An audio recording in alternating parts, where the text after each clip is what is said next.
नमस्कार दोस्तों, आप सभी का success Delhi Prince YouTube channel में स्वागत है। आप सभी को हम बता दें कि भारत के भूगोल के बारे में आज हम अध्ययन करने वाले हैं। एक मैराथन वीडियो होगी, इसके माध्यम से संपूर्ण भारत का भूगोल आज हम अध्ययन करने वाले हैं। ये जो हमारी क्लासें हैं एक रिवीजन के तौर पे बनाई जाती है यहाँ पे, और दिल्ली पुलिस का जितना भी कोर्स है वो हम रिवाइज कराने जा रहे हैं आपको। तो आज हम संपूर्ण भारत के भूगोल के बारे में चर्चा कर लेंगे। देखो, भारत के भूगोल के बारे में बात करते हैं तो सबसे पहले हम इसकी स्थिति और विस्तार को देखेंगे। स्थिति और विस्तार। स्थिति विस्तार के बारे में बात करते हैं तो सबसे पहले हम भारत के नामकरण के बारे में बात कर लेंगे कि भारत का जो नामकरण है वह किस प्रकार से पड़ा था। भारत का नामकरण किस प्रकार से हुआ, किस किस नामों से भारत को जाना जाता है। तो सबसे पहले आ जाता है हमारा जम्बूद्वीप। जम्बूद्वीप। सेकंड आ जाता है आर्यभट्ट। तीसरा आ जाता है हमारा भारत, कि भारत का नाम भारत कैसे पड़ा। चौथा नाम आता है हमारा हिंदुस्तान, कि भारत का नाम हिंदुस्तान किस प्रकार से पड़ा। और पांचवी बात करते हैं तो इंडिया, कि भारत का नाम इंडिया किन्होंने रखा था। देखो, बात करेंगे हम जम्बूद्वीप की, तो जम्बूद्वीप के बारे में बात करते हैं तो वेदों और पुराणों के अंदर भारत का नाम क्या मिलता है, जम्बूद्वीप। यानी कि वेदों और पुराणों में इसका नाम पड़ता है जम्बूद्वीप। बात करते हैं आर्यभट्ट की, तो आर्यभट्ट भारत को कहा जाता था प्राचीन समय से भारत को आर्यभट्ट कहा जाता था प्राचीन समय के अंदर। बात करते हैं भारत का नाम भारत कैसे पड़ा, तो हमारे जो धार्मिक ग्रंथ हैं उनके अंदर भरत के नाम पर इसका नाम पड़ा था भारत। अब बात करते हैं हम हिंदुस्तान के बारे में, तो हिंदुस्तान जो नाम पड़ा था यह पड़ा था ईरानियों के द्वारा। ईरानियों ने इसे हिंदुस्तान दिया था। अब बात करते हैं इंडिया नाम किसने दिया था, तो इंडिया नाम दिया था हिंदू यूनानियों ने। हिंदू यूनानियों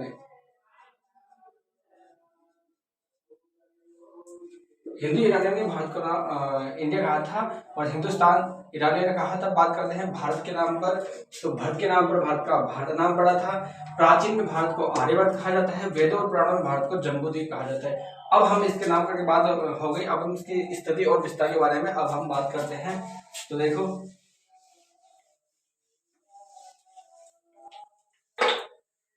सबसे पहले मैं आपको भारत का जो मैप है उसको मैं बनाता हूं, और एक बार हम उसके जितने भी जो राज्य हैं 28 राज्य और 8 केंद्र शासित प्रदेश, उनके बारे में एक बार अध्ययन कर लेते हैं, फिर हम उसके बारे में आगे चर्चा करेंगे। तो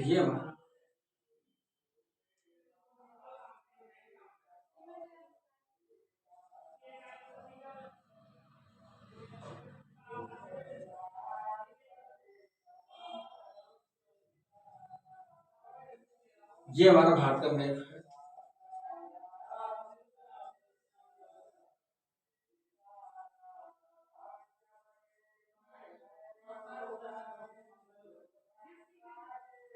कुछ इस प्रकार से हमारा भारत का मानचित्र हमें देखने को मिलता है। ठीक है, ये हमारा भारत का मैप है। अब हम इसके बारे में बात कर लेते हैं कि कौन कौन से जिले और कौन कौन से जो हमारे केंद्र शासित प्रदेश हैं यहाँ पे है। तो देखो, ये जो हिस्सा है पहले ये जम्मू कश्मीर कहलाता था, लेकिन अभी वर्तमान में इसको यानी कि जो 15 अगस्त या सॉरी 5 अगस्त 2019 को इसको अलग कर दिया जिलों से। तो यहाँ पे इसको बांट दिया, एक तो जम्मू कश्मीर और इधर लद्दाख, दो केंद्र शासित प्रदेशों के अंदर इसको बांट दिया। इसके नीचे के बारे में बात करते हैं तो यहाँ पे आ जाता है पंजाब। इसके नीचे पंजाब हो गया इतना। इसके नीचे के बारे में बात करते हैं तो यानी ये वाला हिस्सा ये हो गया हमारा राजस्थान। फिर इसके नीचे के बारे में बात करते हैं तो ये हो गया गुजरात। इसके नीचे अगर बात करते हैं तो ये हो गया महाराष्ट्र।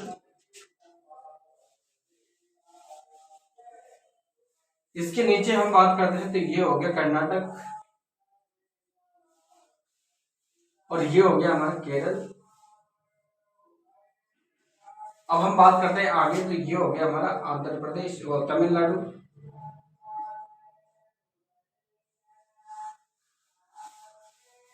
इसके ऊपर के बारे में बात करते हैं तो ये हो गया हमारा आंध्र प्रदेश।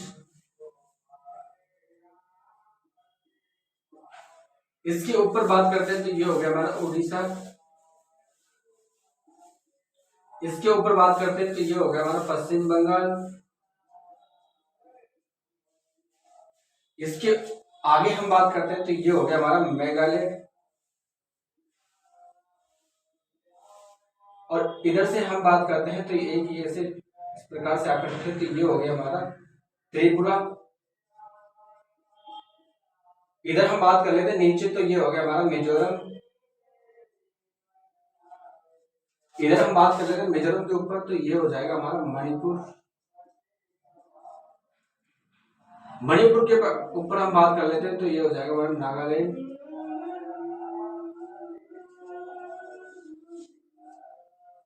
नागालैंड हो गया। नागालैंड के ऊपर हम बात करते हैं तो ये हो जाएगा हमारा अरुणाचल प्रदेश।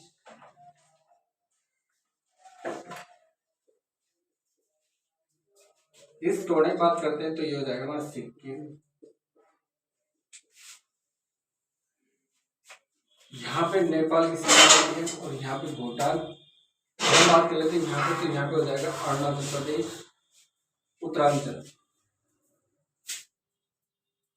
जिसे हम उत्तराखंड बोलते हैं। ये हो जाएगा हमारे हिमाचल प्रदेश।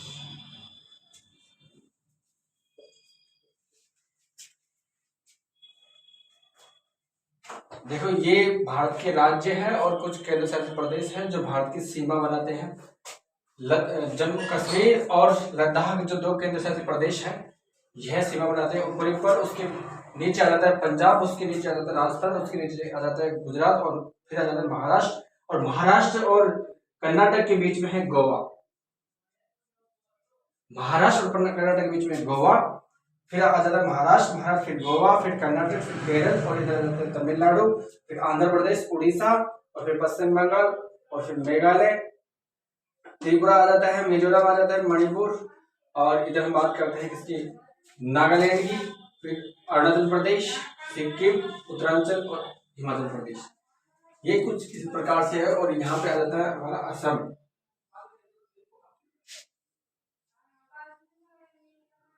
असम, ठीक है। अब देखो ये तो हो गए सीमा वाले जिले, राज्य। अब हम बात कर लेते हैं यानी कि इसके जो आंतरिक जो यानी कि राज्य है वो कौन कौन से है। तो देखो यहाँ पे आ जाता है हरियाणा। हरियाणा के बाद हम बात करेंगे तो यहाँ पे आ जाता है मध्य प्रदेश।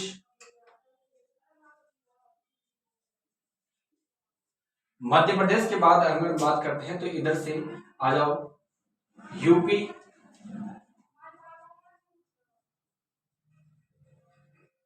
उत्तर प्रदेश के बाद अगर बात करते हैं तो यहाँ पे आ जाएगा हमारा जो यानी बात करते हैं बिहार।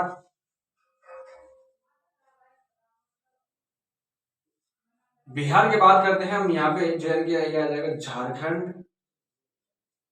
झारखंड के नीचे अगर बात करते हैं तो यानी कि उड़ीसा आ ही जाएगा, और यहाँ पे आ जाएगा छत्तीसगढ़। छत्तीसगढ़ के अगर बात करते हैं तो यहाँ पे आ जाएगा तेलंगाना। ये जो अंदर के जो जिले हैं, राज्य हैं, ये इस प्रकार से हैं।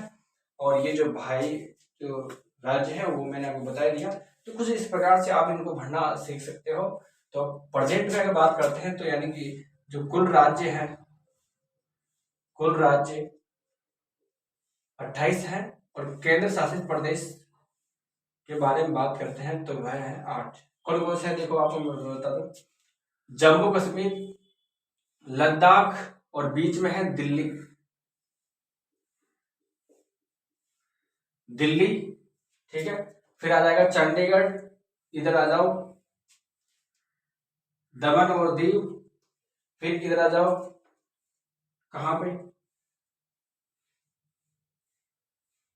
लक्षद्वीप, अंडमान निकोबार द्वीप समूह, और इधर आ जाओ दादर नागर हवेली, जिसको एक कर दिया। तो इस प्रकार से ये हमारे 8 केंद्र शासित प्रदेश हैं और ये राज्य हैं जिनको मैंने आपको मैप के द्वारा भरना सिखाया है। अब हम बात कर लेते हैं कि कौन कौन से पड़ोसी देश हैं जो भारत के साथ सीमा लगाते हैं और इसकी स्थिति, विस्तार, अक्षांश, देशांतर सभी के बारे में हम अध्ययन करेंगे। तो ये आप मैप को भरना सीख जाओगे। देखो, मैप को भरने के लिए सबसे आसान ट्रिक है कि सबसे पहले आप बॉर्डर के द्वारा, बॉर्डर के हिसाब से चलते जाओ ऐसे भरना सीखोगे तो यानी कि आपको जल्दी से भरना आ जाएगा नक्शा। उसके बाद यानी कि आपको याद रहेगा अच्छे से, ठीक है ना। अब हम बात कर लेते हैं इसकी स्थिति और विस्तार के बारे में, अक्षांश के बारे में, इसके पड़ोसी देश हैं उनके बारे में। देखो,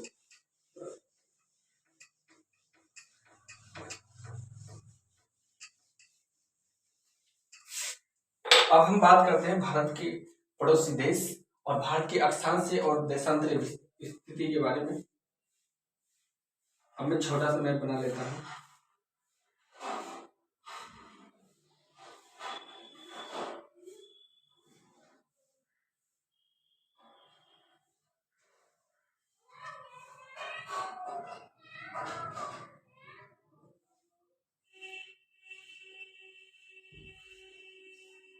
ये है हमारा भारत, ठीक है, ये हमारा भारत देश है। अब हम बात कर लेते हैं कि भारत देश के बारे में कौन कौन से इसके साथ पड़ोसी देश सीमा लगाते हैं। तो देखो, गुजरात से हम बात करेंगे लद्दाख, कश्मीर तक। देखो, कुछ हिस्सा इसका जो एनसीईआरटी है तो पाकिस्तान की सीमा लद्दाख केंद्र शासित प्रदेश तक भी बताते हैं। तो लद्दाख तक आप मान लो, लद्दाख से थोड़ा सा टच होता है, तो इसलिए 2 केंद्र शासित प्रदेश आ जाएंगे पाकिस्तान के साथ। पाकिस्तान के साथ सीमा लगाने वाले भारत के 3 राज्य हैं। एक तो हो गया गुजरात, एक हो गया राजस्थान, तीसरा हो गया पंजाब, और 2 केंद्र शासित प्रदेश हैं, एक तो कश्मीर और दूसरा हो गया लद्दाख, ठीक है ना। ये तो हो गया कश्मीर और ये हो गया लद्दाख, ये हो गया पंजाब, ये हो गया राजस्थान और ये हो गया गुजरात। अब हम बात करेंगे सबसे ज्यादा सीमा लगाने के लिए, तो पाकिस्तान के साथ सबसे ज्यादा सीमा लगाता है राजस्थान और सबसे कम राज्य जो लगाता है वह लगाता है पंजाब। और हम केंद्र शासित प्रदेश के बारे में बात करेंगे तो सबसे ज्यादा केंद्र शासित प्रदेश जो लगाता है वह लगाता है कश्मीर, जम्मू, और बात करेंगे सबसे कम केंद्र शासित प्रदेश जो लद्दाख आ जाएगा, ठीक है ना। तो ये बड़ा इंपॉर्टेंट है।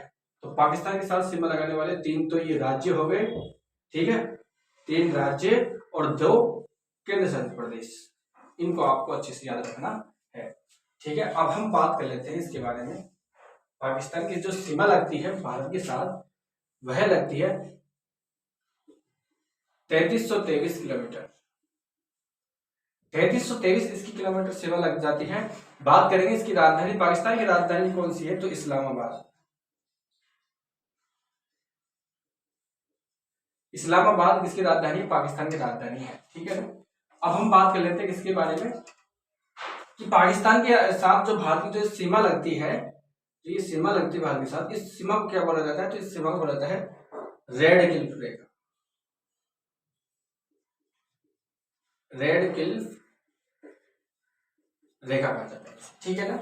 इतना आपको समझ में आ गया, ठीक है। अब हम बात कर लेते हैं अफगानिस्तान की। तो अफगानिस्तान की जो सीमा लगती है वह इतनी सी लगती है भारत के साथ, थोड़ी सी। तो ये हो गया अफगानिस्तान।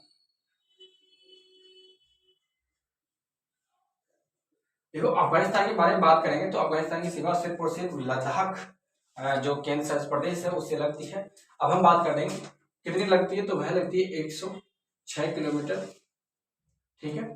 अब हम बात कर लेते हैं कि अफगानिस्तान की जो राजधानी है वह क्या है, तो इसकी राजधानी है काबुल। काबुल अफगानिस्तान की राजधानी है और यह जो सीमा लगाता है सिर्फ लद्दाख से। अब इस जो सीमा जो लगाता है, यह जो सीमा बनाता है, इस सीमा को बोला जाता है डोरंड रेखा। डोरंड रेखा हम इसे बोलते हैं किसको, अफगानिस्तान और भारत के साथ जो सीमा लगती है उस सीमा को हम बोला जाता है, हमें डोरंड रेखा बोलते हैं। और पाकिस्तान और भारत के साथ सीमा लगती है उसको हम बोलते हैं रेड क्लिफ। अब हम बात कर लेते हैं किसके बारे में, चीन के बारे में, जो कि चीन इस प्रकार से लगती है इसकी सीमा।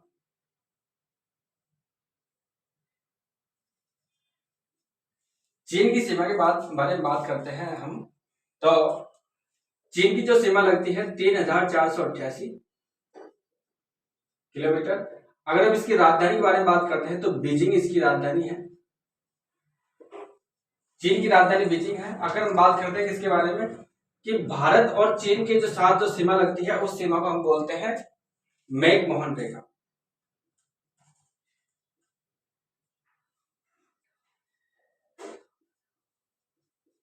मैकमोहन रेखा हम इसे बोलते हैं।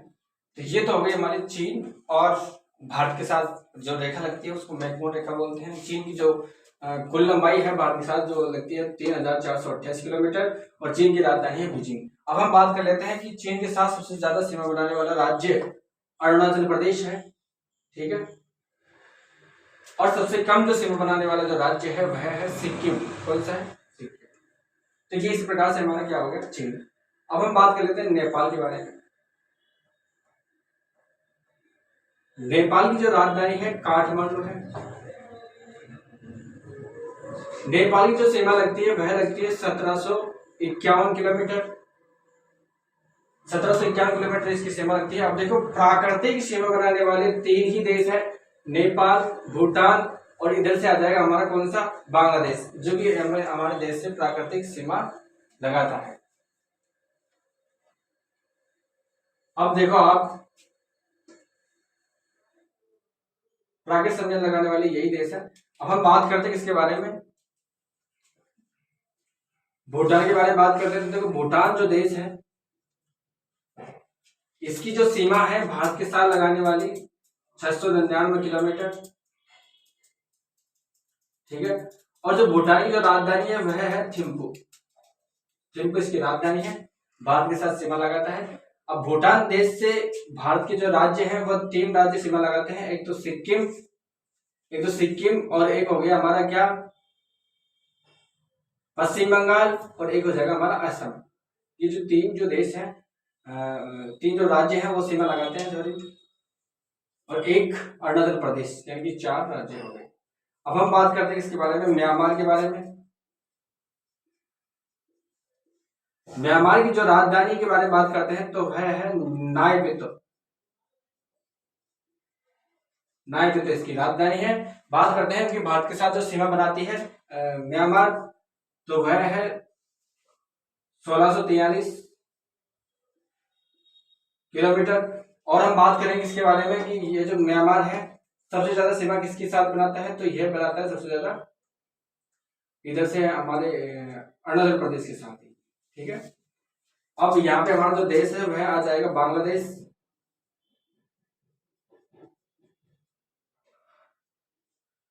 बांग्लादेश की जो सीमा लगती है भारत से वह लगती है 4096 किलोमीटर। और जो बांग्लादेश की जो राजधानी है वह है ढाका। ढाका इसकी राजधानी किसकी? बांग्लादेश की। और यह बांग्लादेश जो कि सीमा बनाता है सबसे ज्यादा पाकिस्तान के साथ सीमा, सॉरी, पश्चिम बंगाल के साथ सीमा बनाता है। किस राज्य के साथ सीमा बनाता है? तो वह बनाता है पश्चिम बंगाल के साथ। कौन? बांग्लादेश। कितनी सीमा है? 4096। अब देखो ये हमारा जो पड़ोसी देश है। अब बात करते हैं श्रीलंका के बारे में, जो हमारा पड़ोसी देश नहीं है, सीमा नहीं बनाता है ये, लेकिन माना जाता है कि ये पड़ोसी देश है। इसके साथ कोई सीमा नहीं है, लेकिन जो भारत और पाकिस्तान के मध्य एक पाक जलडमरू है। कौन सा जलडमरू है? पाक जलडमरू। पाक जलडमरू है, इसकी जो लंबाई है 100 किलोमीटर। भारत और श्रीलंका के मध्य जो पाक जलडमरू है उसकी लंबाई है 100 किलोमीटर। ये जो हमारे पड़ोसी देश है उनके बारे में हमने अध्ययन किया। देखो एक बार फिर से मैं एक बार रिवाइज करा देता हूँ आपको। बात करते हैं हम पाकिस्तान के बारे में। तो पाकिस्तान और भारत के साथ सीमा जो लगती है वह लगती है 3323 किलोमीटर। बात करते हैं पाकिस्तान की राजधानी इस्लामाबाद है और जो रेखा लगती है उसको हम बोलते हैं रेड क्लिफ रेखा। सर्वाधिक जो सीमा लगाने वाला जो राज्य है वह राजस्थान है। सबसे कम राज्य पंजाब है। बात करते हैं 2 केंद्र शासित प्रदेश, एक तो जम्मू और कश्मीर, और एक बात करते हैं लद्दाख, जो सबसे ज्यादा जो केंद्र शासित प्रदेश लगाता है सीमा वह लगाता है कश्मीर। और बात करते हैं सबसे कम लद्दाख, ठीक है ना। ये 3 राज्य और 2 केंद्र शासित प्रदेश। बात करेंगे हम किसके बारे में? अफगानिस्तान के बारे में। तो अफगानिस्तान की जो सीमा लगती है किसके बारे में? इससे भारत से, तो वह लगती है 106 किलोमीटर। और बात करते हैं अफगानिस्तान की राजधानी काबुल है, और जो रेखा जो सीमा लगती है उसको बोलते हैं डूरंड रेखा। बात करते हैं हम चीन के बारे में। चीन की जो सीमा लगती है वह लगती है 3428 किलोमीटर, और चीन की जो राजधानी है वह है बीजिंग। बात करते हैं जो सीमा बनाता है चीन भारत के साथ, उसको कहा जाता है मैकमोहन रेखा। अब हम बात कर लेते हैं नेपाल के बारे में। तो नेपाल नेपाल भूटान और हमारा म्यांमार बांग्लादेश, ये तीनों ही प्राकृतिक सीमा बनाते हैं। तो इनके बारे में बात करें तो नेपाल लगाता है 1751 किलोमीटर। बात करते हैं नेपाल की राजधानी काठमांडू है। ठीक है, अब बात करते हैं भूटान के बारे में। भूटान जो कि भारत के साथ 699 किलोमीटर सीमा बनाता है, और भूटान की जो राजधानी वह है थिम्पू। म्यांमार के बारे में बात करते हैं तो म्यांमार जो देश है इसकी जो राजधानी है नायपीतो। और बात करते हैं इसके बारे में कि इसकी जो कितनी सीमा बनाता है, तो वह बनाता है 1643 किलोमीटर। और बात करेंगे हम बांग्लादेश की, तो बांग्लादेश की राजधानी है ढाका, और बांग्लादेश जो सीमा बनाता है भारत से 4096 किलोमीटर। और श्रीलंका कोई सीमा नहीं बनाता, लेकिन पड़ोसी देश माना जाता है। तो श्रीलंका और भारत के मध्य एक पाक जगदबरू जो संधि है इनके बीच है, जो कि 100 किलोमीटर है। तो ये हमारा भारत का स्थिति और विस्तार हो गया। अब हम बात कर लेते हैं इसके जो अक्षांश और देशांतर विस्तार के बारे में। इतना आपको समझ में आ ही गया होगा।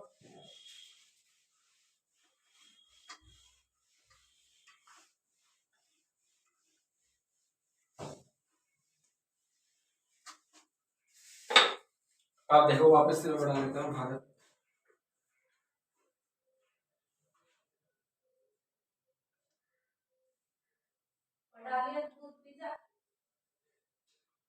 देखो इधर से हम भारत को नक्शा बना रहे हैं, फिर उसके बारे में बात करेंगे आगे।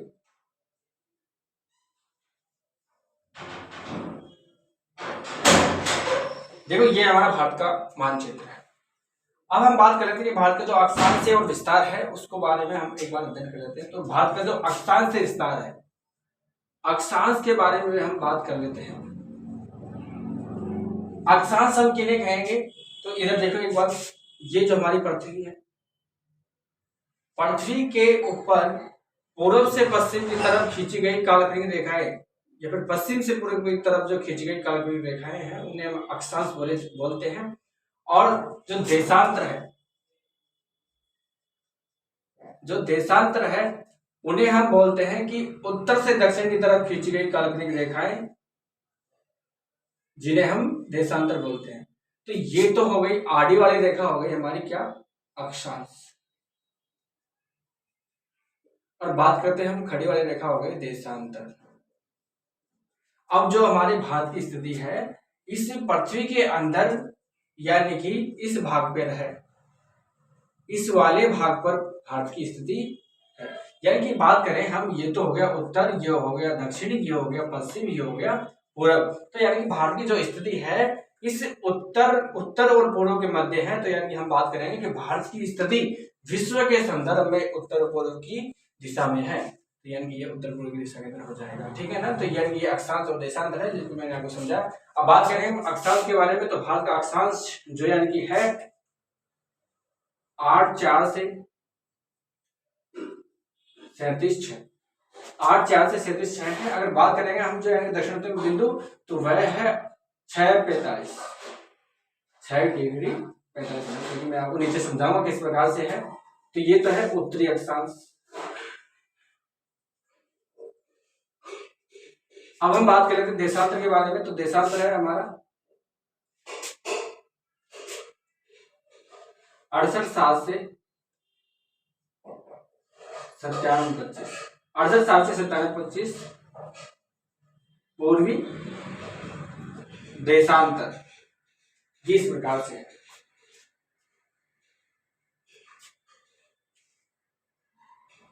तो इस प्रकार से हमारा यानी कि देशांतर विस्तार ये आ जाता है। अब देखो हम बात करते हैं कि यहाँ किसके बारे में। तो यहाँ पे जो हमारा दक्षिणतम बिंदु है, जो तमिलनाडु का जो एक पॉइंट है, वह है कौन सा, कन्याकुमारी। कन्याकुमारी है दक्षिणतम बिंदु, जो कि तमिलनाडु के अंदर है। ठीक है। बात करेंगे हम उत्तर के अंदर, तो उत्तर में जो लद्दाख के अंदर एक पड़ता है हमारा इंदिरा कॉल, इंदिरा गोल जो हमारा लद्दाख में पड़ता है, ठीक है ना, लद्दाख में पड़ता है। हम बात करेंगे जो यानी कि दक्षिण पश्चिमतम जो बिंदु है गुजरात के अंदर, दक्षिणतम जो हमारा जो बिंदु है गुजरात के अंदर, उसके बारे में बात कर लेते हैं। तो ये हो जाएगा सरक्रिक, सरक्रिक जो कि गुजरात के अंदर है।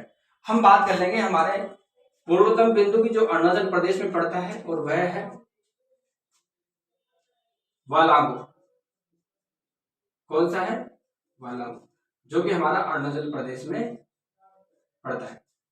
अरुणाचल प्रदेश में ये पड़ता है। तो यानी ये जो भारत के पश्चिम और पूर्व और पश्चिम और उत्तर और दक्षिण जो यानी बिंदु है, उनके बारे में मैंने आपको बताया है।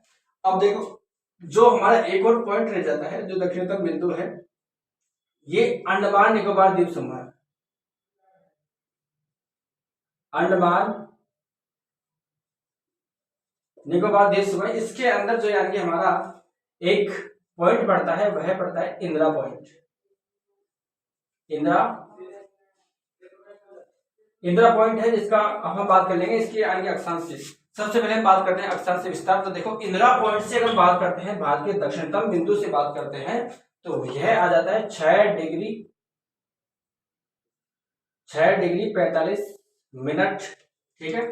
अब हम बात कर लेते हैं मुख्यतम जो बिंदु है, दक्षिणतम बिंदु, वह आ जाता है 8 डिग्री 4 मिनट, जो यानी कि कन्याकुमारी है। और ये 8 डिग्री 4 मिनट से 37 डिग्री 6 मिनट उत्तरी अक्षांश तक यह जो हमारा जो ये अक्षांश विस्तार है, यह जो जाता है।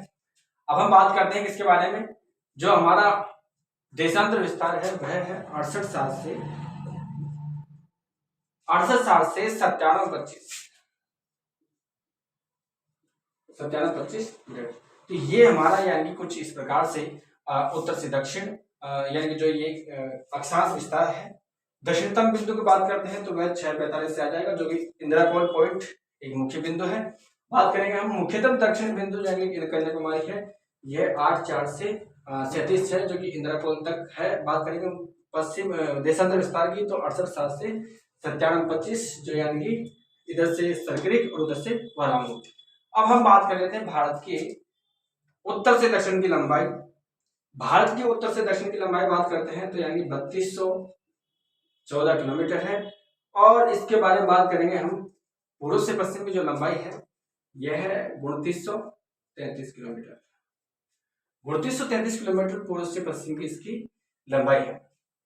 तो ये जो हमने अक्षांश से विस्तार जो यानी कि आपको समझाया है, आशा करता हूं आपको समझ में आया होगा। और हम बात करेंगे, अब हम बात कर लेते हैं यानी कि और कि भारत की जो ये नीचे भूमध्य रेखा है, भूमध्य रेखा,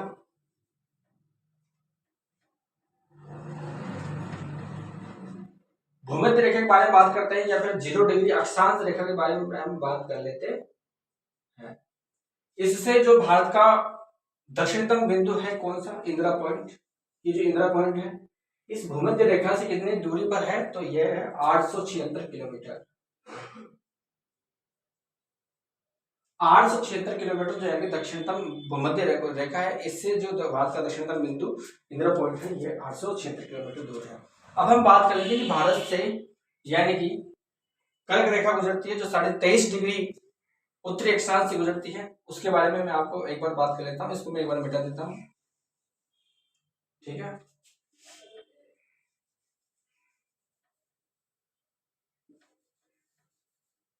इतना तो आपको समझ में आ ही गया होगा। अब हम बात करते हैं इसके बारे में कि भारत से एक कर्क रेखा गुजरती है, जो कि 23.5 डिग्री है। ये भारत के बीचों बीच से होकर गुजरती है और इधर होकर निकल जाती है। अब बात करते हैं भारत से कर्क रेखा गुजरती है तो ये कौन कौन से राज्य से होकर गुजरती है, तो इसके बारे में एक ट्रिक से हम जानेंगे। और वो ट्रिक आपने सुनी भी होगी बहुत बार, राम जागे 6 बहु मित्र। ट्रिक है हमारी, राम जाके 6 बहु मित्र। ये जो कर्क रेखा है ना, अब देखो राम जाके 6 भागों में, तो इससे देखो सबसे पहले आ जाएगा हमारा राजस्थान, राजस्थान आ जाएगा, ठीक है ना। उसके बाद मध्य प्रदेश, उसके बाद झारखंड, ठीक है, उसके बाद छत्तीसगढ़, ठीक है, उसके बाद पश्चिम बंगाल, उसके बाद जो हम बात करेंगे गुजरात के बारे में, और इससे आ जाएगा मिजोरम, और तरह से आ जाएगा त्रिपुरा। तो ये जो 8 जो देश है कर्क रेखा जो हमारी राज्यों के साथ लगती है वह 8 राज्यों से लगती है। तो कौन कौन से? राजस्थान, मध्य प्रदेश, झारखंड, छत्तीसगढ़, पश्चिम बंगाल, गुजरात, मिजोरम और त्रिपुरा। कैसे? देखो यहाँ पे आ जाएगा हमारा कौन सा? गुजरात, ठीक है, फिर आ जाएगा यहाँ पे थोड़ा सा राजस्थान, फिर आ जाएगा मध्य प्रदेश, मध्य प्रदेश के बाद हम बात करते हैं तो यानी कि झारखंड, छत्तीसगढ़ आ जाएगा, फिर आ जाएगा झारखंड, फिर आ जाएगा पश्चिम बंगाल। उसके बाद हम बात करते हैं इसके बारे में कि इधर से आ जाएगा मिजोरम, और फिर आ जाएगा त्रिपुरा। तो ये हमारे कुछ यानी कि इस प्रकार से 8 राज्य हो जाते हैं। 1 2 3 4 5 6 7 और 8, ये 8 हमारे राज्य जो कि कर्क रेखा से लगते हैं। कर्क रेखा इन्हीं की मध्य होकर गुजरती है। तो 8 राज्य ने ये जान लिए। अब बात करते हैं हम 82.5 डिग्री, 82.5 डिग्री जो कि मानक रेखा है। कौन सी रेखा? मानक रेखा। ये जो भारत से होकर गुजरती है यानी कि समय का निर्धारण करती है। तो ये जो मानक रेखा है यह समय का निर्धारण करती है, और इसे कहा जाता है कि ऐसा यह माना जाता है कि अरुणाचल प्रदेश से गुजरात के मध्य लगभग 1.5 से ऊपर ही यानी कि लगभग 2 घंटे के लगभग इसका जो समय है वो यहाँ से और यहाँ तक का अंतर है इस समय के अंदर। यानी कि यहाँ पे जो सूर्य उदय होगा उसके 1.5 या लगभग 2 घंटे के बाद गुजरात के अंदर सूर्योदय होगा। देखो जो 82.5 डिग्री जो मानक रेखा है, ये जो हमारी जो लगती है, ये जो हमारी जो लगेगी, इसके बारे में हमने ट्रिक बनाई है। और ट्रिक क्या है कि उम्मीद 6 आओगे, उम्मीद 6 आओगे। उम्मीद से हो जाएगा उत्तर प्रदेश, और मैं से हो जाएगा मध्य प्रदेश। बात करें हम 6 से हो जाएगा छत्तीसगढ़, आ से हो जाएगा आंध्र प्रदेश, ओ से हो जाएगा ओडिशा। यानी 5 राज्य हैं जिनसे होकर मानक रेखा गुजरती है। तो उनमें कौन कौन से हैं? उत्तर प्रदेश, मध्य प्रदेश, छत्तीसगढ़, आंध्र प्रदेश और ओडिशा। ये हमारी ट्रिक किसकी हो गई? मानक रेखा की, जो कि कुछ इस प्रकार से होकर गुजरती है। ये हमारे जो 5 जिले हैं ये मानक रेखा से होकर गुजरते हैं, और कर्क रेखा जो कि 8 राज्यों से होकर गुजरती है, जो कि इस प्रकार से मैंने आपको समझा दिया। और इसके बारे में हम और बात करेंगे तो ये अक्षांश विस्तार हो ही गया, ठीक है। केंद्र शासित प्रदेशों के बारे में हमने बात कर ली थी। इधर है दमन और दीव, इधर है मालदीव, और ये ठीक है, इधर है अंडमान निकोबार, इधर चंडीगढ़ और दिल्ली, जम्मू कश्मीर, लद्दाख, ठीक है ना। तो कुछ इस प्रकार से यानी है। तो हमने भारत की स्थिति और विस्तार के बारे में हमने अध्ययन किया, और एक बार हमने सारी चीजें एक बार अच्छे से जान ली। तो यह चीज आपको एक बार वापस से आप इस वीडियो को देखना, क्योंकि यह बहुत इंपॉर्टेंट है भारत की स्थिति और विस्तार के बारे में। अब हम बात कर लेते हैं भारत के भौतिक स्वरूप के बारे में, ठीक है, नेक्स्ट क्लास के अंदर। इतना तो आपको समझ में आ गया होगा।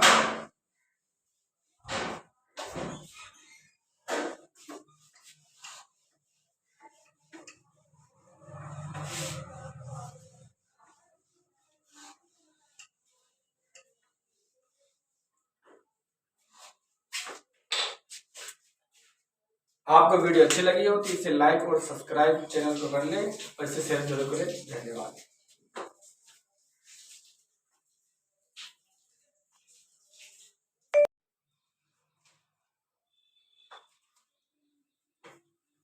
नमस्कार दोस्तों। अब हम स्टार्ट करने जा रहे हैं भारत का भौतिक प्रदेश या भौतिक स्वरूप। देखो क्या है, इसको हम बात कर लेते हैं भारत के भौतिक स्वरूप के बारे में। तो भारत का जो क्षेत्रफल है 32,87,263 किलोमीटर, यानी क्षेत्रफल जो है 32,87,263, जो कि विश्व का कितना है 2.40%, जो कि विश्व के संदर्भ के अंदर कितना है 2.40%, और 32,87,263 वर्ग किलोमीटर। ठीक है, वर्ग किलोमीटर ये होगा।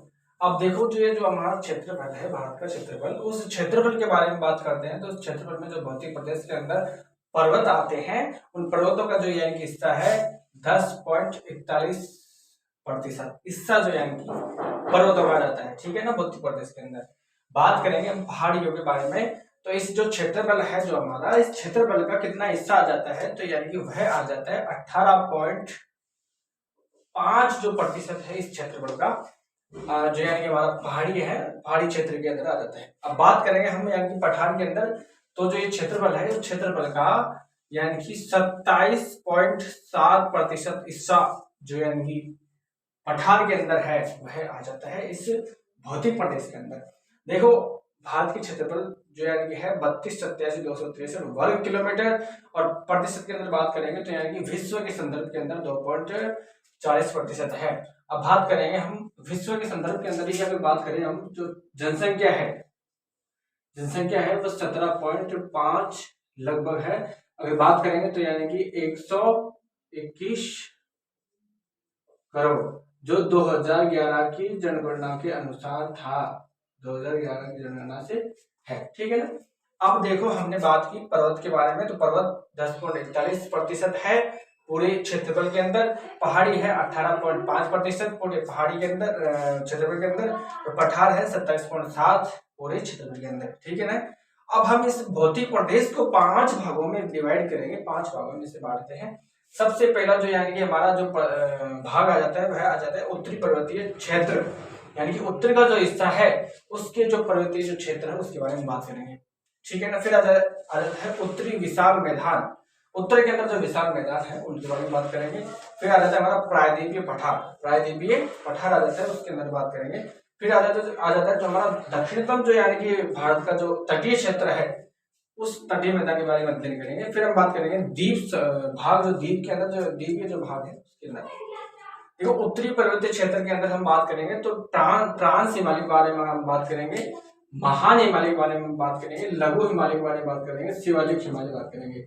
महान हिमालय को ही वृहत हिमालय भी कहते हैं। ठीक है। उत्तरी विशाल मैदान के अंदर बात करेंगे तो इसमें नदियां आ जाएगी, और प्रादेशिक जो चीजें हैं वो आ जाएगी। प्रायद्वीपीय पठार के अंदर बात करेंगे तो इसमें पूर्वी जो पठार है, दक्षिण का पठार है, बहुत सारे पठार है, उनके बारे में हम बात करेंगे। तटीय जो मैदान है उसके अंदर हम बात करेंगे तो पश्चिमी जो तटीय मैदान है, पूर्वी तटीय मैदान है, इनके बारे में बात करेंगे। और द्वीपीय भाग है उसके अंदर यानी कि जो खाड़ियां हैं, द्वीप समूह है, इनके बारे में हम बात करेंगे। ठीक है ना। अब ये जो 5 भाग है उसके अंदर जो पहला भाग है उसको ले लेते हैं। तो पहला भाग का नाम क्या था, उत्तरी पर्वतीय मैदान। ठीक है ना, उत्तरी पर्वतीय मैदान। अब इस मैदान को हम हिमालय के अंदर बांटते हैं। तो हिमालय जो यानी आपको बताई दिए कितने हिमालय हैं, तो यानी यह 4 हिमालय हैं, ट्रांस हिमालय, महान हिमालय, लघु हिमालय और शिवालिक। अब हम बात करते हैं सबसे जो पहला जो यानी कि हिमालय है हमारा ट्रांस हिमालय, इसे पार हिमालय भी कहा जाता है। ट्रांस हिमालय को पार हिमालय भी कहा जाता है। अब देखो आप इस ट्रांस हिमालय के अंदर यानी कि जो 3 श्रेणियां पाई जाती है, उन 3 श्रेणियों का नाम है काराकोरम पर्वत श्रेणी, और लद्दाख पर्वत श्रेणी, तीसरी है जास्कर पर्वत श्रेणी। कौन कौन सी, काराकोरम पर्वत श्रेणी, लद्दाख पर्वत श्रेणी और जास्कर पर्वत श्रेणी। अब देखो हम बात करेंगे तो यानी इस काराकोरम पर्वत श्रेणी को जब तिब्बत के अंदर जो कहा जाता है वह कहा जाता है कैलाश श्रेणी। किस नाम से जाना जाता है तिब्बत के अंदर, कैलाश श्रेणी के अंदर।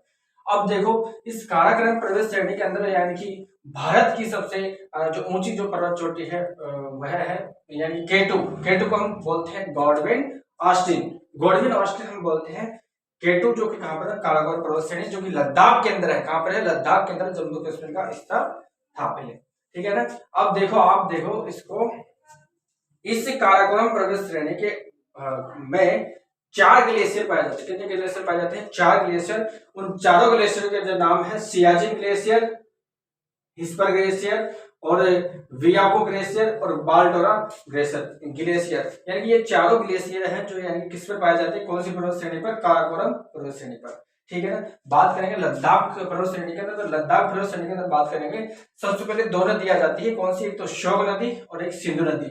अब जो ये श्योक नदी है सिंधु की ही सहायक नदी है, जो कि एकमात्र ऐसी सहायक नदी है जो भारत में प्रवेश करने से पहले ही इसकी सहायक नदी कौन सी हो जाती है?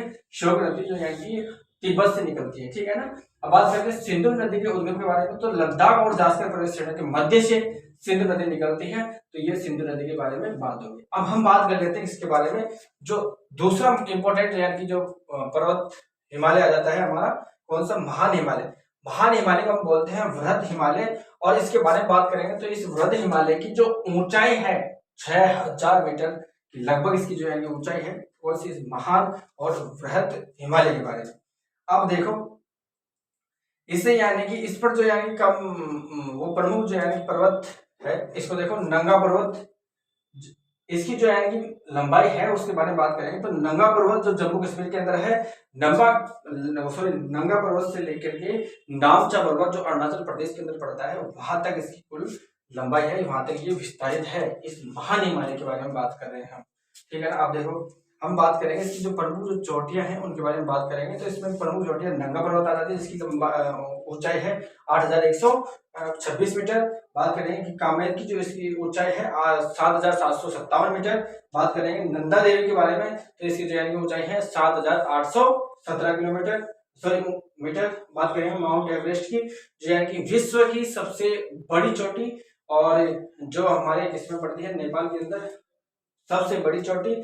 और बात करेंगे यानी कि इसे पर्वतों की रानी भी कहा जाता है, इस माउंट एवरेस्ट को। और बात करेंगे तो हम इसे जो बोला जाता है वह नोमो लुंगमा कहा जाता है, इसे सागर माता भी कहा जाता है और पर्वतों की रानी कहते हैं। ठीक है। ये नेपाल के अंदर है। इसकी जो ऊंचाई है वह 8848 मीटर कितनी है इसकी? माउंट एवरेस्ट की 8848 मीटर, जो कि विश्व की सबसे बड़ी ऊंची चोटी है माउंट एवरेस्ट। ठीक है। कौन से हिमालय के अंदर है, क्या आपको याद रखना है? तो है महान हिमालय के अंदर। ठीक है ना।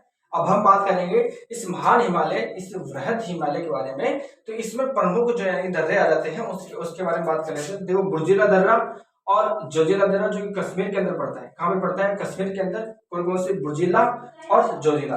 अब हम बात कर लेते हैं हिमाचल प्रदेश के अंदर, तो बारालाचा और सिरकिला दर्रा। बारालाचा सिरकिला दर्रा 2 दर्रे हैं जो यानी कि हिमाचल प्रदेश के अंदर पड़ते हैं इस महान हिमालय के अंदर। हिमाचल प्रदेश के दर्रे कौन कौन से हो गए? बारालाचा और सिरकिला दर्रा। अब दूसरा आ जाता है तो यानी कि वह आ जाता है थापगला और नीति लिपुलेख दर्रा। ये उत्तराखंड के अंदर यानी कौन कौन से दर्रे हैं? थापगला, नीति और लिपुलेख दर्रा उत्तराखंड के अंदर आ जाते हैं। बात करेंगे हम बोमडिल्ला और जो भूमला, जो अरुणाचल प्रदेश के अंदर पड़ता है। कौन कौन से? एक बोमडिल्ला और एक भूमला दर्रा, ये अरुणाचल प्रदेश के अंदर पड़ता है। अब हम एक चीज के बारे में बात कर लेते हैं, बड़ा इंपॉर्टेंट है। एक पड़ता है मैन सेंट्रल थ्रस्ट। एक ऐसा पर्वत है, एक ऐसी मतलब यहाँ की पर्वत श्रेणी है, एक चोटी है जो कि महान हिमालय को लघु हिमालय से अलग करती है। कौन कौन से? लघु हिमालय और महान हिमालय के बीच अगर कोई है तो वह है मैन सेंट्रल थ्रस्ट। तो यानी ये हमारे यानी कि इसके एक ट्रांस हिमालय और यानी कि महान हिमालय, जो कि उत्तरी पर्वतीय मैदान का भाग था, ये पढ़ लिए। अब हम आगे के बारे में बात करते हैं लघु हिमालय और शिवालिका हिमालय।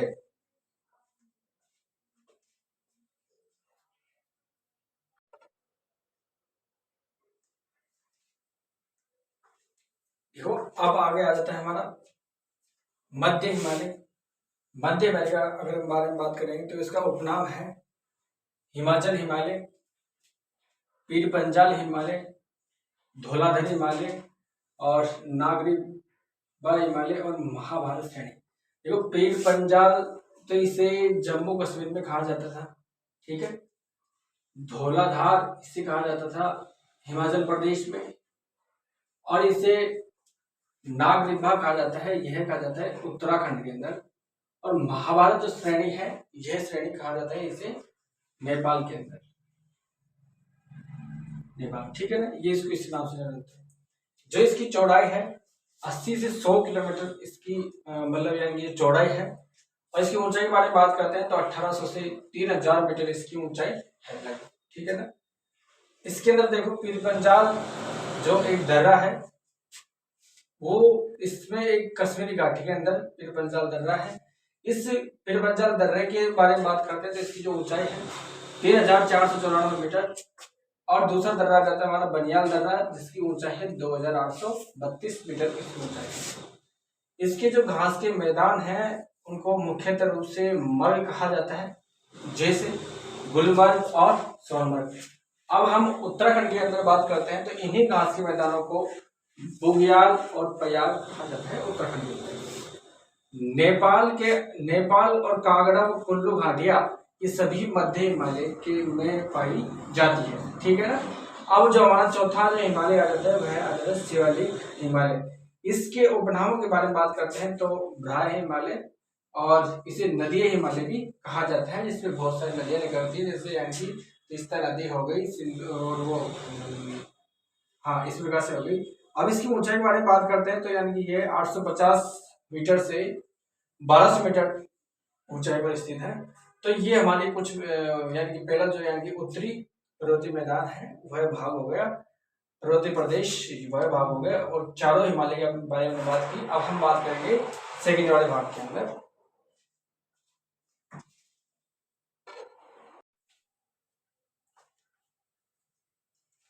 अब हम बात कर लेते हैं भौतिक प्रदेश के दूसरे भाग के बारे में, जिसे उत्तरी भारत का विशाल मैदान कहते हैं। देखो क्या है, इसके अंदर सिंधु, गंगा और ब्रह्मपुत्र का मैदान भी इसे बोलते हैं। इसके अंदर इसी के बारे में अध्ययन करेंगे, सिंधु, गंगा और ब्रह्मपुत्र। देखो सिंधु, गंगा, ब्रह्मपुत्र का मैदान भी इसे कहा जाता है। इसकी जो लंबाई के बारे में बात करते हैं तो 3200 किलोमीटर इसकी लंबाई है, और चौड़ाई के बारे में बात करते हैं तो 150 से 300 किलोमीटर इसकी जो चौड़ाई है। बात करेंगे इसे पूर्व से पश्चिम, इसका जो ढाल है पूर्व से पश्चिम की ओर इसकी चौड़ाई होती जाती है। जैसे मान लो कि पूर्व है, पूर्व से पश्चिम की ओर आती आती है इसकी क्या हो जाती है, चौड़ाई है, ठीक है ना। अब इसको कई प्रदेशों के अंदर बांटे गए हैं। जैसे मान लो कि भाबर का जो प्रदेश है सिंधु से तीस्ता नदी तक है। इसके अंदर जो मुख्य जलोढ़ मृदा पाई जाती है, यानी कि नदियों के द्वारा कंकर और मिट्टी ला करके जो जलोढ़ मृदा पाई होती है उसे जलोढ़ मृदा कहते हैं। तराई प्रदेश के बारे में बात करते हैं तो यह छोटी छोटी नदियां आगे यहाँ पे अदृश्यित हो जाती है, यानी लुप्त हो जाती है, उसके अंदर हम तराई प्रदेश के अंदर बात करते हैं। तो देखो यहाँ पे जो मुख्यतः जो नदियां पाई जाती है चिकनी मृदा, जलोढ़ मृदा, इस सारी चीजें यहाँ पे पाई जाती है। कंकर पत्थर आदि लेकर आती है नदियां। कौप प्रदेश होता है, गंगोद और गंगा की कौप, इस कौप प्रदेश को, इस जो कौप प्रदेश है इसे जो यानी कि गंगोद और गंगा की कौप भी कहा जाता है, ठीक है ना। बांगर प्रदेश के बारे में बात करते हैं तो सतलज और गंगा के उत्तरी भाग के हिस्से में यह बांगर प्रदेश आता है। और यहाँ पे जो यानी कि बात करते हैं इसका जो समय है प्लेस्टोसीन काल, बांगर प्रदेश के बारे में इसका जो समय है प्लेस्टोसीन काल जो बताया है। अब देखो खादर प्रदेश के बारे में बात करते हैं तो यह बाढ़ मैदान और कच्छारी प्रदेश भी इसे कहा जाता है। इसके अंदर जो नवीन जलोढ़ मृदा, यानी कि हम बात करेंगे यहाँ पे क्या है कि जो जलोढ़ मृदा जो यानी नदियां जो पानी लेके आती है तो यहाँ पे लाके छोड़ती है, तो इसीलिए यहाँ पे नवीन जलोढ़ मृदा यानी नदियों के द्वारा निरंतर लाई जाती है तो उसे नवीन जलोढ़ मृदा कहते हैं। अब देखो गंगा का मैदान के बारे में बात करेंगे तो गंगा का मैदान जो बिहार, यूपी यानी उत्तर प्रदेश, पश्चिम बंगाल, इनके अंदर इसका जो क्षेत्रफल है 3.57 लाख वर्ग किलोमीटर इसका क्षेत्रफल होता है, बिहार, उत्तर प्रदेश और पश्चिम बंगाल के अंदर। इसके जो दाहिने किनारे से जो इसकी सहायक जो नदियां हैं वह है यमुना और सोम, और बाएं किनारे से जो सहायक नदियां हैं वह है घाघरा, गंडक और कोसी नदी, ठीक है ना। अब इस गंगा के मैदान को हम 3 भागों में बांटते हैं, एक उत्तरी गंगा, मध्य गंगा और निम्न गंगा। इनके बारे में ज्यादा डिटेल से आप मत पढ़ो, यहीं तक ठीक है, ठीक है। अब बात करो ब्रह्मपुत्र का मैदान। इस मैदान को देखो, यह जो मैदान है ब्रह्मपुत्र का मैदान, मेघालय पठार और हिमालय पर्वत के जो बीच यह मैदान है। बात करेंगे, यह सबसे लंबा और सबसे पतला मैदान है, सबसे लंबा और सबसे पतला मैदान है। ब्रह्मपुत्र के बारे में बात करते हैं तो इसे अशोम घाटी कहा जाता है। इस ब्रह्मपुत्र के मैदान को अशोम घाटी कहा जाता है। सहिया के प्रवेश, अब जो यह ब्रह्मपुत्र जो नदी है सहिया से प्रवेश करती है। प्रवेश करते करते 720 किलोमीटर चलने के बाद धुबरी नामक स्थान से, यानी जो दक्षिण में पड़ता है, वहां से यह निकलकर बांग्लादेश में प्रवेश कर जाती है। ठीक है ना। तो ये हमारा ये जो उत्तरी भारतीय का विशाल मैदान है ये हो गया। और अब हम बात करेंगे अगले भाग के बारे में।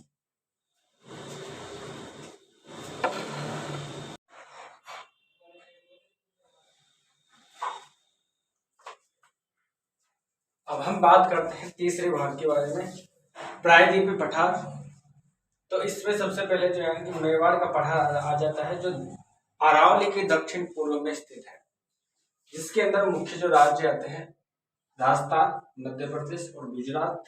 उसके बाद बात करते हैं तो मालवा का पठार, जो केंद्रीय उच्च भूमि का एक विशाल चट्टान है। और यह हाड़ौती पठार जो राजस्थान के अंदर देखने को मिलता है, जैसे बाड़मेर, उधर से झारखंड, कोटा और बारा, तो ये झालावाड़।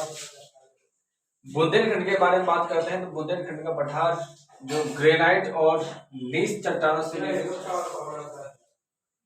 छोटा नागपुर का जो पठार है यह झारखंड, पश्चिम बंगाल, उड़ीसा और छत्तीसगढ़, इन राज्यों के अंदर यह विस्तारित है। और बात करेंगे, इसको 3 भागों में बांटा जाता है, एक तो उत्तरी पठारी क्षेत्र और एक दक्षिणी पठारी क्षेत्र, और तीसरा है उत्तरी पूर्वी पठारी क्षेत्र। उत्तरी पठारी क्षेत्र के अंदर देखो हजारीबाग प्रसिद्ध है, और दक्षिणी पठारी के अंदर एक गौरची पठार प्रसिद्ध है। उत्तरी पूर्वी पठारी प्रदेश के अंदर जो यानी कि राजमहल पर्वत ये प्रसिद्ध है। छोटे नागपुर के बारे में बात करते हैं तो इसकी जो चोटी है प्रमुख परशनाथ, जो कि 1366 मीटर ऊंची है। और ये हजारीबाग जो पठार है उसमें परशनाथ जो चोटी है यह मिलती है। एक डलवा पर्वत जो यानी कि झारखंड और पश्चिम बंगाल को क्या करता है, अलग करता है। रोहट ऑफ इंडिया जो कि खनिजों के लिए प्रसिद्ध है। छत्तीसगढ़ बेसिन के बारे में बात करते हैं तो छत्तीसगढ़ बेसिन और उड़ीसा के अंदर, छत्तीसगढ़ और उड़ीसा के बीच छत्तीसगढ़ बेसिन जो 2 राज्यों के मध्य पाया जाता है। देखो दंडकारण्य का जो पठार है यह छत्तीसगढ़ और उड़ीसा और आंध्र प्रदेश, महाराष्ट्र के राज्यों में पाया जाता है। दक्कन पठार के बारे में बात करते हैं तो यह सतपुड़ा पर्वत श्रेणी जो धूपगढ़ सर्वोच्च इसकी चोटी है, धूपगढ़ इसकी सर्वोच्च चोटी है सतपुड़ा की। दक्कन ट्रेप के बारे में बात करते हैं तो यह जो इसकी चोटियां हैं अजंता और हरिश्चंद्र इसकी सर्वोच्च चोटियां हैं। और थालघाट और भौरघाट जो मुंबई और पुणे तक को यानी जोड़ता है। कर्नाटक जो पठार है मलनाड ऊंचे पठार जो यानी बाबा बुदन, इसकी जो सर्वोच्च चोटी कौन सी, बाबा बुदन सर्वोच्च चोटी है कर्नाटक पठार की। आंध्र पठार के बारे में बात करते हैं तो आंध्र पठार और तेलंगाना पठार जो यानी दोनों ही एक है, जो यह स्थित है। अब हम बात कर लेते हैं जो यानी इसका चौथा भाग है उसके बारे में।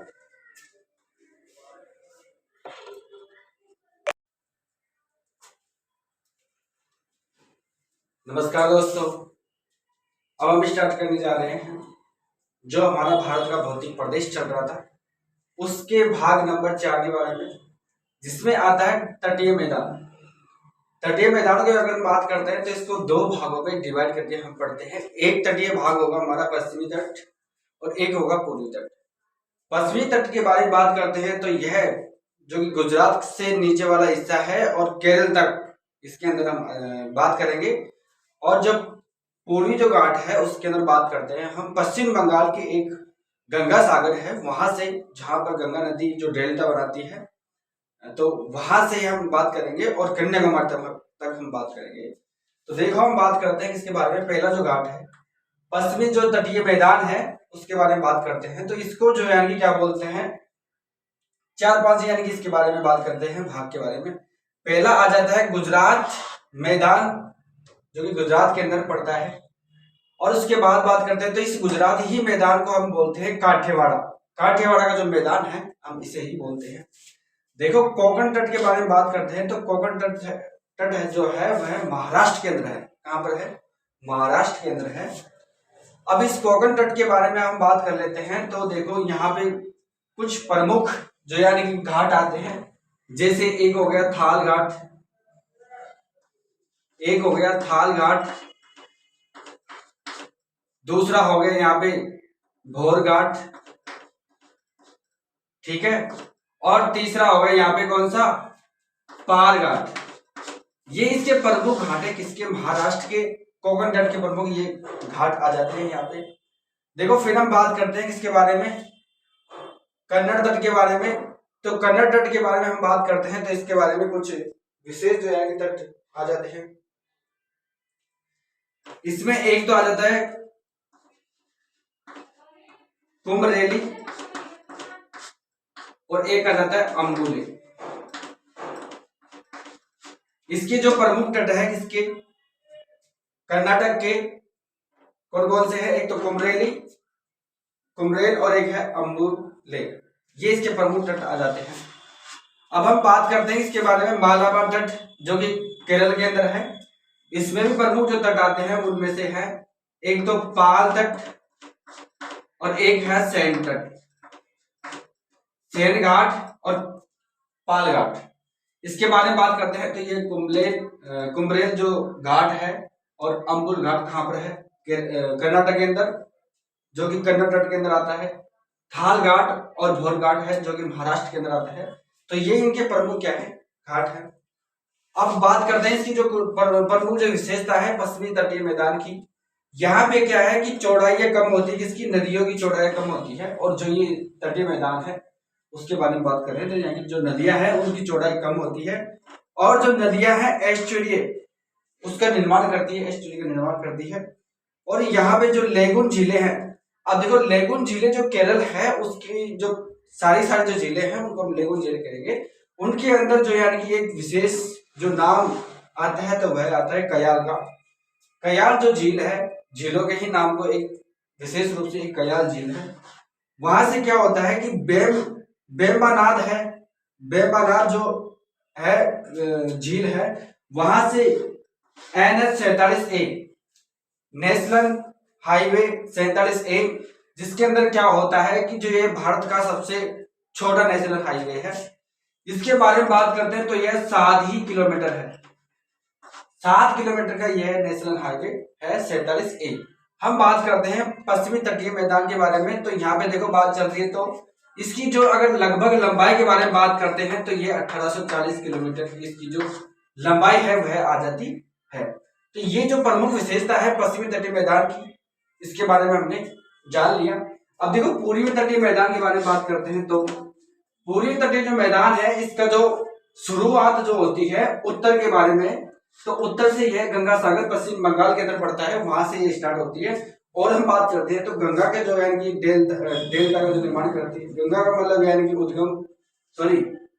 गंगा का लगभग यानी जो क्षेत्र है पश्चिम बंगाल के अंदर वहां से और कन्याकुमारी तक इसका जो विस्तार है रहने वाले हैं। इसमें जो प्रमुख है एक तो बंगाल घाट और जो दूसरा है उत्कल तट।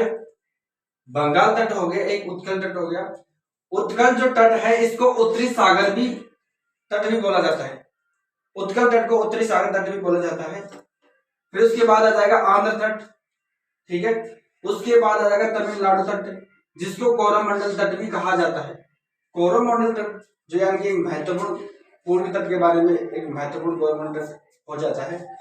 ये जो कोरोमंडल तट का जो निर्माण है, एक कावेरी जो नदी है हमारी, उस कावेरी नदी के जो डेल्टा निर्माण के कारण इसका निर्माण होता है कोरोमंडल तट का।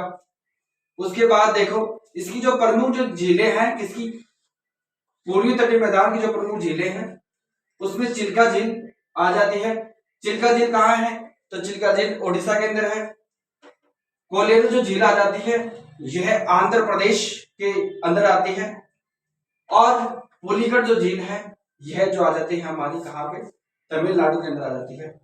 अब हम बात करेंगे जो इसकी पूरी तटीय मैदान के बारे में, तो इसकी जो चौड़ाई है, नदियों की जो चौड़ाई है बहुत ही अधिक होती है। और यहाँ पे जो प्रमुख रूप से जो फसल होती है वह होती है चावल। कौन सी होती है? चावल होती है।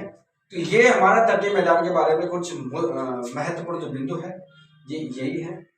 तो आशा करता हूँ आपको समझ में आया होगा। अब हम जो अंतिम जो हमारा जो तटीय भाग है उसको हम अध्ययन कर लेते हैं आगे।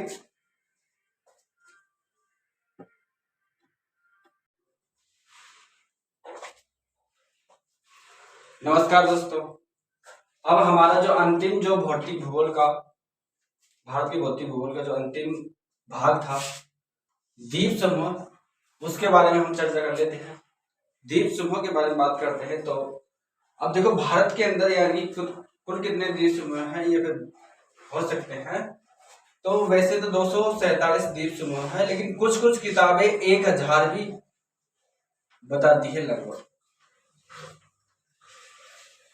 कुछ कुछ किताबें 1000 भी बताती है, लेकिन वैसे तो 247 द्वीप समूह है, जिसमें से 204 बंगाल की खाड़ी की के अंदर पाए जाते हैं, और जिसमें 36 है वो अरब सागर के अंदर पाए जाते हैं।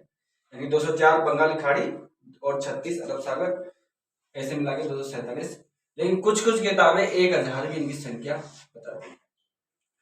देखो अंडमान निकोबार द्वीप समूह जो है इसके बारे में बात करते हैं, तो ये भी 2 भागों में डिवाइड होगा। लेकिन हम बात कर लेते हैं अंडमान द्वीप समूह की। ओनली अंडमान द्वीप समूह की जो प्रमुख चोटी है सैंडल चोटी, उस चोटी की जो लंबाई है 737 मीटर। इस सैंडल चोटी की जो लंबाई है 737 मीटर है। अब हम बात कर लेते हैं पिग्मेलियन पॉइंट। ये जो पिग्मेलियन जो पॉइंट है, इसी पॉइंट को हम इंदिरा पॉइंट भी कहते हैं, जो कि भारत का सबसे दक्षिणतम बिंदु है, जिसका जो अक्षांश विस्तार है 6 डिग्री 45 मिनट से उत्तरी अक्षांश से है। ठीक है ना। तो पिग्मेलियन जो पॉइंट है जो ग्रेट निकोबार द्वीप समूह के अंदर आता है, यह इसके बारे में बात करते हैं। तो इंदिरा पॉइंट, इसका जो इंदिरा पॉइंट का ही नाम है, इंदिरा पॉइंट का ही नाम है। गंगा सागर द्वीप समूह जो कि हुगली जो नदी है उसके मुहाने ये है। हुगली नदी के मुहाने कौन सा द्वीप समूह है? तो गंगा सागर द्वीप समूह। पंबन द्वीप समूह जो कि मन्नार की खाड़ी के अंदर है। पन्नर जो द्वीप समूह है मन्नार की खाड़ी के अंदर है। लक्ष्य द्वीप समूह, लक्ष्य द्वीप समूह के बारे में बात करते हैं तो अरब सागर के अंदर यह पाया जाता है, और ये परवाला द्वीप समूह के नाम से भी जानते हैं लोग। अब देखो खदिया बेट और अलिया बेट, खदिया बेट और अलिया बेट जो है गुजरात के अंदर पाए जाते हैं, और यह ताप्ती, नर्मदा और ताप्ती नदी के मुहाने ये है। दोनों की दोनों कौन से? खदिया बेट और अलिया बेट जो द्वीप समूह है, दोनों नदियों के मध्य मुहाने पाए जाते हैं। साल सेठ द्वीप समूह के बारे में बात करते हैं तो ये मुंबई जो हमारा शहर है सबसे बड़ा भारत का, ये साल सेठ द्वीप समूह के ऊपर ही बसा हुआ है। ठीक है। अब हम बात करते हैं लैंडफॉल। लैंडफॉल जो द्वीप समूह है यह भारत के अंदर है, और जो कोको द्वीप समूह है ये म्यांमार के अंदर है। अब जो लैंडफॉल द्वीप समूह और कोको जो द्वीप समूह है म्यांमार के अंदर, इन दोनों के मध्य के बारे में बात करते हैं तो कोको चैनल इनको जोड़ता है। कोको चैनल है जो लैंडफॉल भारत को और कोको म्यांमार को, दोनों को आपस में जोड़ता है। अब हम बात कर लेते हैं अंडमान। अंडमान जो द्वीप समूह है इसी के कुछ भागों की। तो हेवलॉक द्वीप समूह है, इसका जो परिवर्तित जो नाम है यानी नया जो नाम है स्वराज द्वीप समूह, और दूसरा आ जाता है नील द्वीप समूह, इसका जो परिवर्तित जो नाम कर दिया यानी नया नाम कर दिया वह कर दिया शहीद द्वीप समूह। और रोस द्वीप समूह है, इसका जो परिवर्तित नाम है जो है नेताजी सुभाष चंद्र बोस द्वीप समूह। ये बड़े ही इंपॉर्टेंट है क्योंकि इनके जो नाम है परिवर्तन कर दिए गए हैं, तो आपको याद रखना है। अब हम बात कर लेते हैं लिटिल अंडमान और कार निकोबार द्वीप समूह। लिटिल अंडमान और कार निकोबार द्वीप समूह के मध्य जो 10 डिग्री चैनल है, जिसे हम 10 डिग्री जल संधि भी कह सकते हैं। ठीक है। अब देखो चांदीपुर प्रक्षेपण केंद्र, चांदीपुर प्रक्षेपण केंद्र बड़ा इंपॉर्टेंट है क्योंकि इसका जो हाल ही में इसका जो नाम है परिवर्तन कर दिया गया है, एपीजे अब्दुल कलाम द्वीप समूह। अब इसका जो नाम परिवर्तन किया था वह कब किया था, तो वह किया था 15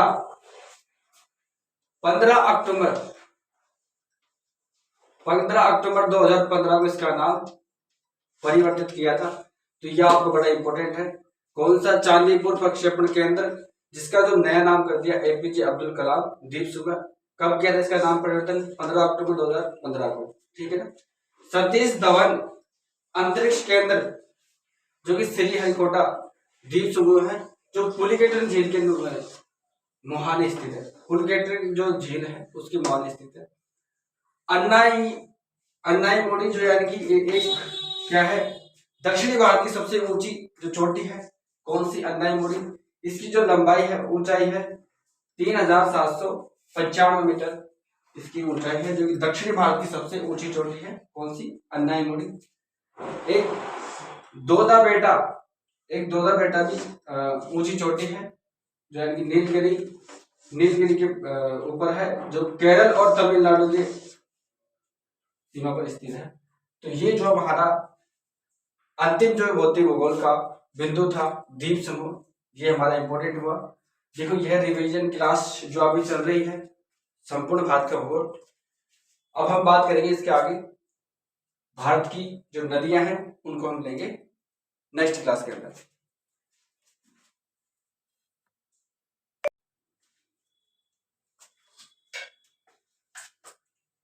नमस्कार दोस्तों, आज सभी का हमारे YouTube channel success Dilip list में स्वागत है। आज हम जो हमारा भारत का भूगोल मैराथन क्लास चल रही है उन्हीं को क्लास के अंदर, नेक्स्ट क्लास के अंदर अब हम पढ़ रहे हैं भारत की नदियां। भारत की जो नदियां हैं इनका जो विभाजन है बंगाली खाड़ी और अरब सागर। तो इनको मैंने एक बार मैप के माध्यम से समझाने के बाद फिर मैं आपको इनकी जो थ्योरी है वो एक एक करके पढ़ाएंगे नदी के हिसाब से। तो पहले हम एक बार बेसिक रूप से ये जान लें कि कौन सी नदी भारत के कौन से हिस्से से निकलती है, कौन से राज्य से निकलती है, उसका प्रवाह है जो यानी कि भारत के कौन कौन से राज्य से है। तो आओ हम एक बार देख लेते हैं। देखो सबसे पहले हम बात करते हैं सिंधु नदी के बारे में। जो सिंधु नदी है यहां से तिब्बत से निकलती है, और बात करते हैं तो ये जो तिब्बत से निकलती है मानसरोवर झील से भारत के अंदर यह प्रवेश करती है लद्दाख के अंदर, दमचौक नामक स्थान से प्रवेश करती है यहां से, और फिर जो कश्मीर है उसके चिल्लास नामक स्थान से बाहर निकलती है भारत से, और बाहर निकलने के बाद यह जो क्या बोलते हैं नदी अरब सागर की ओर चल जाती है, और यह पाकिस्तान के अंदर एक बुर्ज का निर्माण करती है, बहुत ही बड़ा बुर्ज का। हम बात करेंगे यानी कि सिंधु की सहायक नदियां। देखो एकमात्र नदी जो कि इसके दाएं तरफ से मिलती है, और सबसे पहली जो नदी है सिंधु की सहायक नदी वह है श्योक नदी, जो कि दाएं तरफ से मिलती है। अब हम बात कर लेते हैं कि भारत के अंदर सिंधु नदी की सहायक नदियां कौन कौन सी हैं। तो भारत के अंदर 5 नदियां हैं। एक तो हो गई झेलम नदी, दूसरी हो गई चिनाब, और तीसरी हो गई रावी, चौथी होगी सतलज, और पांचवी होगी व्यास नदी। ठीक है ना। ये भारत के अंदर से मिलने वाले जो यानी कि नदियां भारत के अंदर से उद्गम इनका होता है, और ये निकल कर कहाँ पे मिल जाती है? पाकिस्तान के अंदर, सिंधु के अंदर, सिंधु नदी के अंदर। देखो ये भारत की जो यानी नदियां हैं जो सिंधु की सहायक नदी है कौन कौन सी? झेलम, चेनाब, रावी, सतलज, व्यास। ठीक है ना, इनको आपको याद रखना पड़ेगा। अब हम, ये तो हो गई सिंधु नदी की बात। अब हम बात कर लेते हैं गंगा नदी की। देखो गंगा नदी के बारे में बात करते हैं तो ये इसका जो उद्गम है पहले तो 2 शाखाओं के से होता है। पहली जो शाखा है वह है भागीरथी नदी, और जो दूसरी जो शाखा है अलकनंदा। भागीरथी और अलकनंदा जो कि उत्तराखंड के अंदर पड़ती है, इनके दोनों के एक सम्मिलित रूप को गंगा नाम दिया। और ये जो सम्मिलित रूप है कहाँ पे होता है, तो देवप्रयाग के अंदर, देवप्रयाग के अंदर इनका जो सम्मिलित रूप है, वहां से गंगा का नाम गंगा पड़ता है। और गंगा नदी फिर यानी कि यहीं से आगे बहती हुई यूपी, उत्तर प्रदेश और फिर बिहार, फिर पश्चिम बंगाल होती हुई बांग्लादेश के अंदर चल जाती है और यमुना में, इसमें ब्रह्मपुत्र में मिल जाती है। ठीक है ना, तो यानी कि ये इसका प्रभाव हो गया। अब देखो हम बात करते हैं गंगा नदी के अंदर। तो गंगा नदी की एकमात्र दाएं तरफ से मिलने वाली जो नदी है यमुना नदी है। और इसके बाएं तरफ से मिलने वाली जो नदियों का क्रम है, एक तो हो गई गोमती नदी, दूसरी हो गई शारदा, तीसरी हो गई गंडक नदी और चौथी हो गई कोसी नदी। ठीक है, तो ये बाएं तरफ से मिलने वाली नदियां हैं। अब हम बात करते हैं किसकी, ब्रह्मपुत्र नदी की। ठीक है, तो ये भी तिब्बत से निकलती है और अरुणाचल प्रदेश के अंदर प्रवेश करती है सबसे पहले। अरुणाचल प्रदेश के बाद असम, और असम के बाद यह मेघालय होकर मिल जाती है, बांग्लादेश के अंदर जाती हुई बंगाल की खाड़ी की तरफ जाती है। तो ये जो ब्रह्मपुत्र नदी है, इसका जो यानी कि इधर होके प्रवेश है और इधर होके निकास है। ठीक है, अब हम बात करते हैं इसके बारे में, घग्गर नदी के बारे में। तो घग्गर नदी जो हिमाचल प्रदेश से निकलती है और राजस्थान के हनुमानगढ़ में टिब्बी नामक स्थान से प्रवेश करके और इधर होकर फोर्ट अब्बास पाकिस्तान होकर किसी में मिल जाती है, अरब सागर के अंदर मिल जाती है।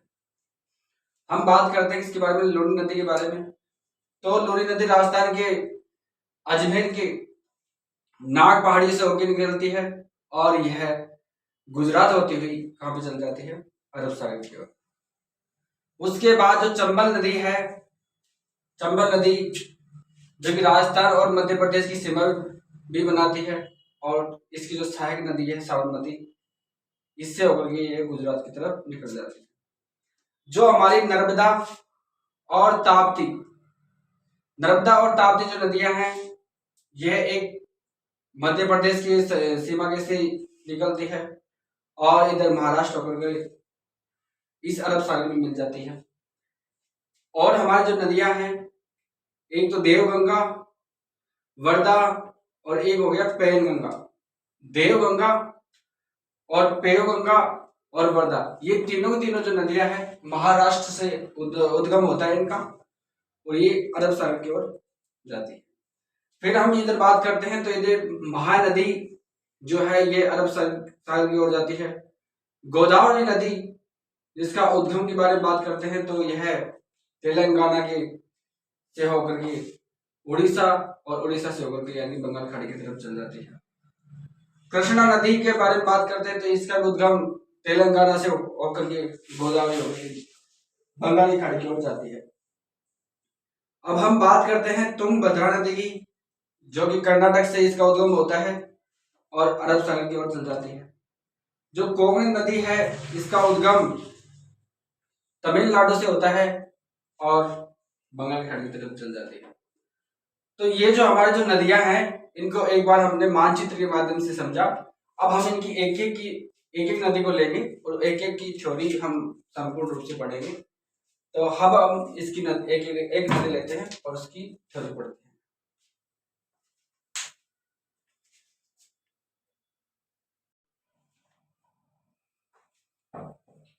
अब सबसे पहले हम पढ़ने जा रहे हैं सिंधु नदी तंत्र। सिंधु नदी का तंत्र हम इस प्रकार से समझेंगे कि इधर तो हमारा जमा जो थ्योरी है वो रहेगी और इधर जो सिंधु नदी का तंत्र है वो रहने वाला है। दोनों ही प्रकार से हम एक एक जो नदियां हैं उनको समझेंगे। देखो, भारतीय नदियों में सबसे प्रमुख नदी आ जाती है सिंधु नदी। और जो सिंधु नदी का उद्गम है ना, मानसरोवर झील से। मानसरोवर झील से कैलाश पर्वत के बारे में बात करते हैं। जो मानसरोवर झील है यह तिब्बत के अंदर है और तिब्बत के भी कैलाश पर्वत के बारे में बात कर लेते हैं। कैलाश पर्वत और सांगीबा जो ग्लेशियर है, एक और ग्लेशियर है बेखरचू ग्लेशियर, इन्हीं ग्लेशियर से यानी कि ये सिंधु नदी का उद्गम होता है। एक बार फिर से वापस बता रहा हूँ, मानसरोवर झील तिब्बत में ही कैलाश पर्वत है और सांगीबा ग्लेशियर और बेखरचू ग्लेशियर, ये ग्लेशियर है जो यानी यहाँ से सिंधु नदी का उद्गम होता है। और उद्गम होने के बाद यह प्रभावित होती है। देखो इसकी कुल लंबाई के बारे में बात करते हैं तो इसकी कुल लंबाई है 2880 किलोमीटर। 2880 किलोमीटर है, यानी कि 2880 किलोमीटर है इसकी लंबाई। जिसके अंदर बात करते हैं भारत के अंदर, तो भारत के अंदर है इसकी जो लंबाई है 1000 या 1114, ठीक है ना, 1114 या फिर 1114 किलोमीटर हम इसको बोल सकते हैं, ठीक है ना। अब देखो इसकी जो प्रमुख जो सहायक नदियां हैं ना, इनको हम दो भागों में डिवाइड कर सकते हैं, यानी कि एक तो भारत की नदियां और दूसरी यानी कि जो विदेशों से आती है वह नदियां। भारत की नदियों के बारे में बात करूं तो सबसे पहले झेलम आती है, फिर चेनाब, फिर रावी, फिर व्यास और फिर सतलज, ठीक है। सबसे पहले झेलम, रावी, व्यास और सतलज, ठीक है। अब एक चीज आप यानी कि यहाँ तक का झेली, रावी, व्यास और सतलज, ठीक है ना। एक देखो श्योक जो कि विदेश से है, और गिलगित, जास्कर और काबुल ये और देशों से निकलती है। अब यहाँ तक का जो मैटर है हम एक बार इधर जाके समझते हैं डायग्राम के माध्यम से। देखो सिंधु नदी तंत्र के बारे में हम बात कर रहे हैं, तो एक बार आप यहाँ पे देखो, ये जो मानसरोवर झील है, मानसरोवर जो झील है तिब्बत के अंदर, यहाँ से यानी कि यह नदी का जो उद्गम है, उद्गम होता है। और यहाँ पे यह जो भारत का हिस्सा आ जाता है लद्दाख का, और यह जो हिस्सा है कौन सा है, दमचौक नामक स्थान पर। कौन सा स्थान है यह, ये जो स्थान है दमचौक नामक स्थान पर है। तो यहाँ से ये भारत के अंदर प्रवेश करती है। और एक जो नदी आ रही है इसकी कौन सी, सबसे पहली जो सहायक नदी है श्योक नदी, जो पहले से ही यानी कि तिब्बत से ही निकलती जाती है, लेकिन भारत के अंदर यह मिल जाती है किसके अंदर, सिंधु नदी के अंदर, ठीक है ना। अब यहाँ से ये नदी भारत के अंदर चलती चलती और यहाँ पर भारत के कश्मीर जो यानी कि केंद्र शासित प्रदेश है, उसके एक चिल्लास नामक स्थान से निकलती है पाकिस्तान की ओर।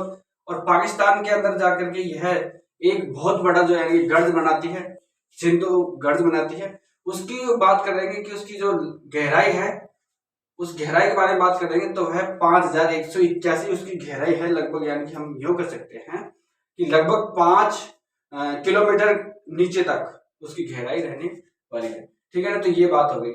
अब देखो हम बात करते हैं इसके बारे में कि भारत से मिलने वाली जो नदियां हैं उनमें देखो सबसे पहले झेलम आ गई, उसके बाद चिनाब नदी, फिर रावी नदी, फिर व्यास नदी और फिर सतलज नदी। यानी कि ये जो नदियां हैं यह भारत की नदियां हैं जो कि किसके अंदर मिलती है, सिंधु नदी के अंदर। तो इनके क्रम के बारे में बात करेंगे हम, तो इनका क्रम एक बार पूछ लिया जाता है कि सिंधु नदी के अंदर भारत से मिलने वाली नदियों का क्रम बताओ। तो सबसे पहले झेलम नदी, फिर चेनाब, फिर रावी और फिर सतलज और फिर व्यास। पहले सतलज आएगा और फिर व्यास, सतलज और व्यास।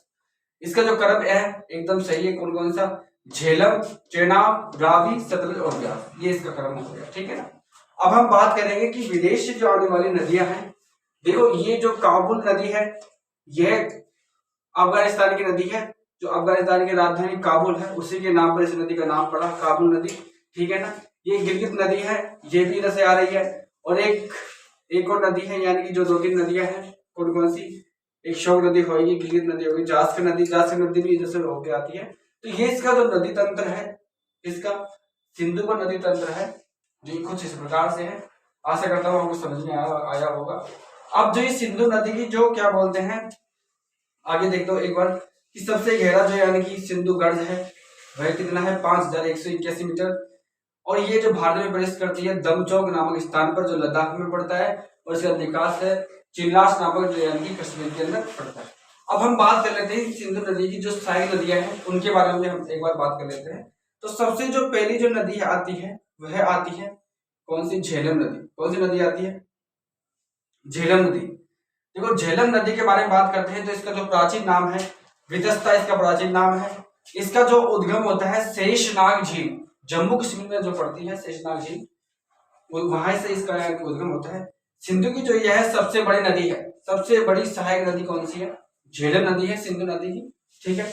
और यह जो यानी कि इस नदी पर, कौन सी नदी पर, झेलम नदी पर भारत की सबसे ताजा पानी की जो झील है कौन सी, वुलर झील। वुलर झील का निर्माण किस नदी पर है, झेलम नदी पर, ठीक है ना। जो हमारी सेकंड वाली जो नदी आ जाती है सहायक नदी वह आती है चेनाब नदी। कौन सी नदी, चिनाब नदी। और चिनाब नदी के बारे में बात करते हैं तो इसका प्राचीन नाम है आस्किनी, ठीक है। और ये जो आस्किनी जो चिनाब नदी है, ये चंद्र और भागा नदियों के संगम से ही इसका निर्माण होता है। और कहाँ से होता है, तो वह होता है बारालाचा दर्रा, हिमाचल प्रदेश से। कहाँ से, बारालाचा दर्रा, हिमाचल प्रदेश से। अब हम आगे की बात कर लेते हैं, तो वह है रावी नदी। कौन सी नदी, रावी नदी, जो कि सिंधु नदी की तीसरी प्रमुख नदी है, भारत वाली। तो इसका जो प्राचीन नाम है परुशणी नदी, इसका प्राचीन नाम है। इसके बारे में बात करते हैं तो उद्गम के बारे में, तो रोहतांग दर्रा, हिमाचल प्रदेश। कौन सा है, रोहतांग दर्रा, हिमाचल प्रदेश, इसका प्राचीन नाम है। अब हम बात कर लेते हैं तो यह है लाहौर के अंदर, लाहौर जो पाकिस्तान के अंदर है, लाहौर एक शहर है जो कि पाकिस्तान के अंदर है, जो किस नदी पर है, वह रावी नदी पर, ठीक है ना। अब हम बात करते हैं व्यास नदी के बारे में, तो व्यास नदी सिंधु नदी की चौथी प्रमुख सहायक नदी है, भारत वाली। तो व्यास नदी का जो उद्गम है व्यास कुंड, हिमाचल प्रदेश से होता है। व्यास कुंड हिमाचल प्रदेश से इसका उद्गम होता है, ठीक है। अब हम बात कर लेते हैं सतलज नदी के बारे में, जो कि बड़ी प्रमुख नदी है। सतलज नदी जो कि सिंधु नदी की पांचवी सबसे बड़ी सहायक नदी है। देखो, सिंधु नदी का जो प्राचीन नाम है शतुद्री नदी है, शतुद्री इसका प्राचीन नाम था, इसका सतलज नदी का। और इसका उद्गम है रागस्तान, रागस्तान जो यानी कि झील है वहां से, या रागस्तान, हाँ रागस्तान जो झील है वहां से इसका उद्गम होता है। और यह सतलज गार्ड भी बनाती है, सतलज गार्ड बनाती है कहाँ पर, हिमाचल प्रदेश के अंदर यह सतलज गार्ड बनाती है। और फिर यह इसका संगम हो जाता है व्यास नदी के अंदर, जो कि हरि के स्थान पर व्यास नदी के अंदर यह समावित हो जाती है। अब हम एक चीज के बारे में बात कर लेते हैं कि पंचनद, पंचनद में कौन कौन सी नदियां आती है, या फिर पंचनद किसे कहते हैं, तो 5 नदियों के संगम को पंचनद कहा जाता है। और 5 पंचनद के अंदर जो नदी आती है वह सिंधु की जो भारत वाली सहायक नदियां हैं वो पांचवी आती है। कौन कौन सी, झेलम, चिनाब, रावी, सतलज और व्यास। झेलम, चिनाब, रावी, सतलज और व्यास, ये इसकी क्या है, यानी कि पंच नदी के अंदर आ जाती है। एक इंपॉर्टेंट बात यह भी रह जाती है कि सिंधु नदी पर जो यानी कि सबसे बड़ी विश्व प्रसिद्ध जो यानी कि सभ्यता है, कौन सी, सिंधु सभ्यता, वो भी सिंधु नदी के तट पर ही है। तो यानी कि ये हमारी हुई सिंधु नदी तंत्र। सिंधु नदी का तंत्र मैंने आपको समझाया है, आशा करता हूँ आपको समझ में आया होगा। अब हम अगली वाली जो नदी है कौन सी, गंगा नदी, उसके बारे में हम अध्ययन करेंगे।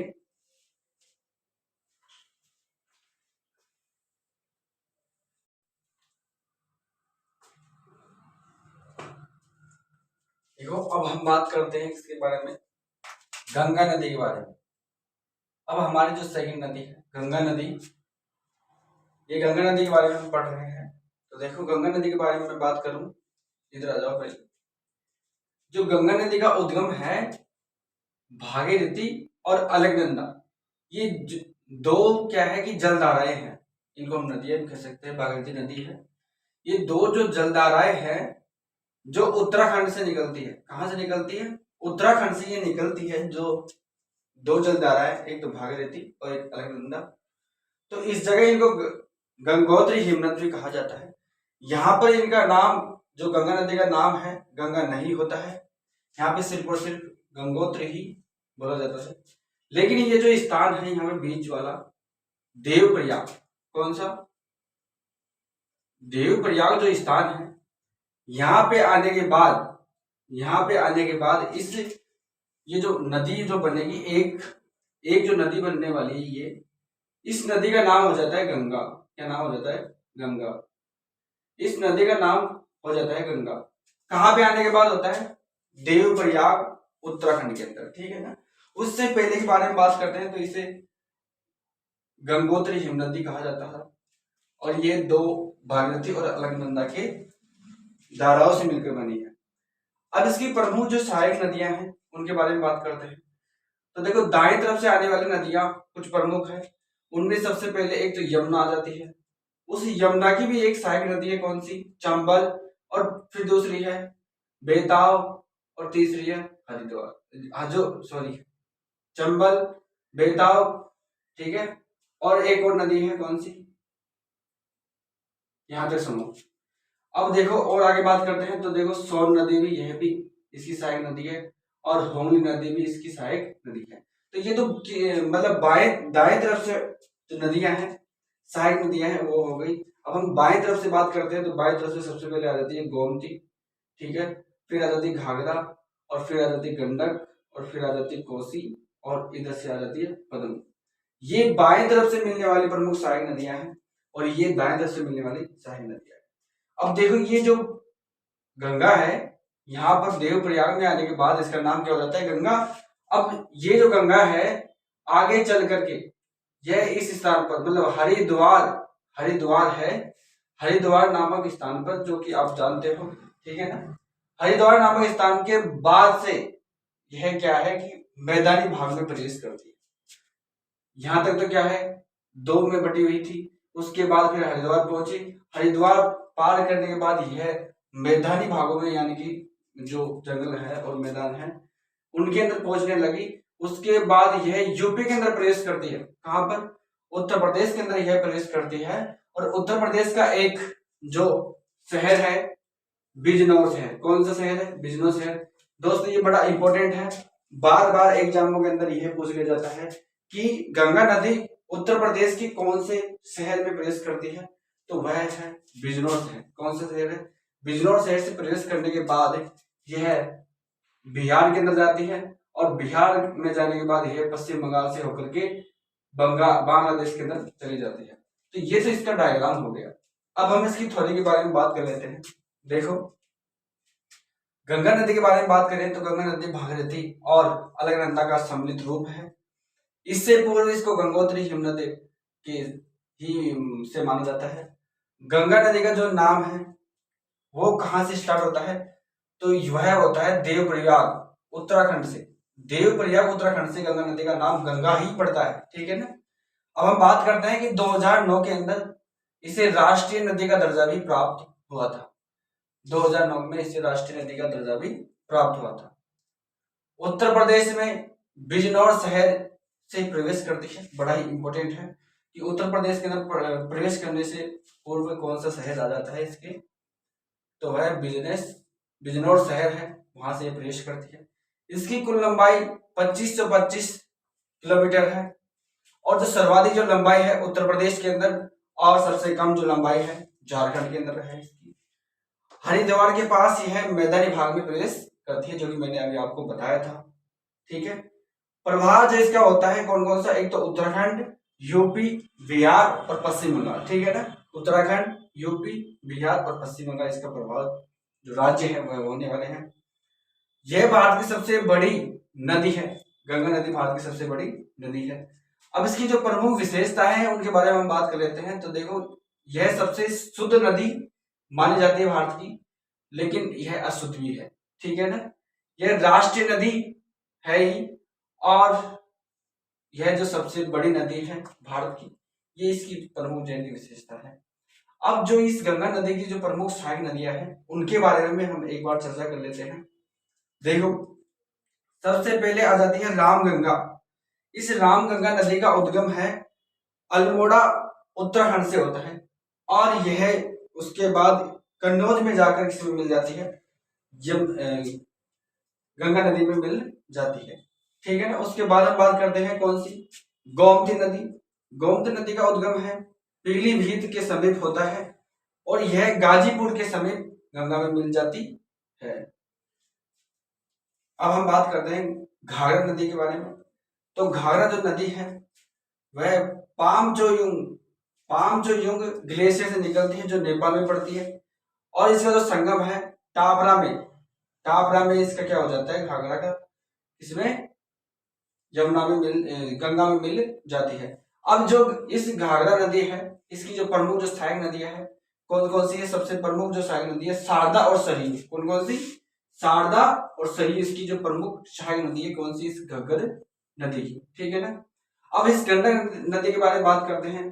तो जो गंडक नदी है इसका उद्गम जो होता है नेपाल से होता है, और जो संगम है हाजीपुर में, यहाँ पे हाजीपुर में काफी मिल जाती है, गंगा में मिल जाती है, ठीक है ना। अब जो कोसी नदी है इसे सप्त कोसी भी कहा जाता है, ठीक है ना। ये एवरेस्ट पर्वत के समीप से ही उद्गम होता है इसका, और यह अरुण नदी जो नेपाल है उसमें यानी कि मिल जाती है। अब जो ये कोसी नदी है इसे बिहार का शोक कहा जाता है। इसका बिहार का शोक कहते हैं। बिहार का शोक कौन सी नदी को कहा जाता है? तो कोसी नदी को। और पश्चिम बंगाल का जो शोक कहा जाता है वह कहा जाएगा दामोदर नदी को। ये भी आपको याद रखना है।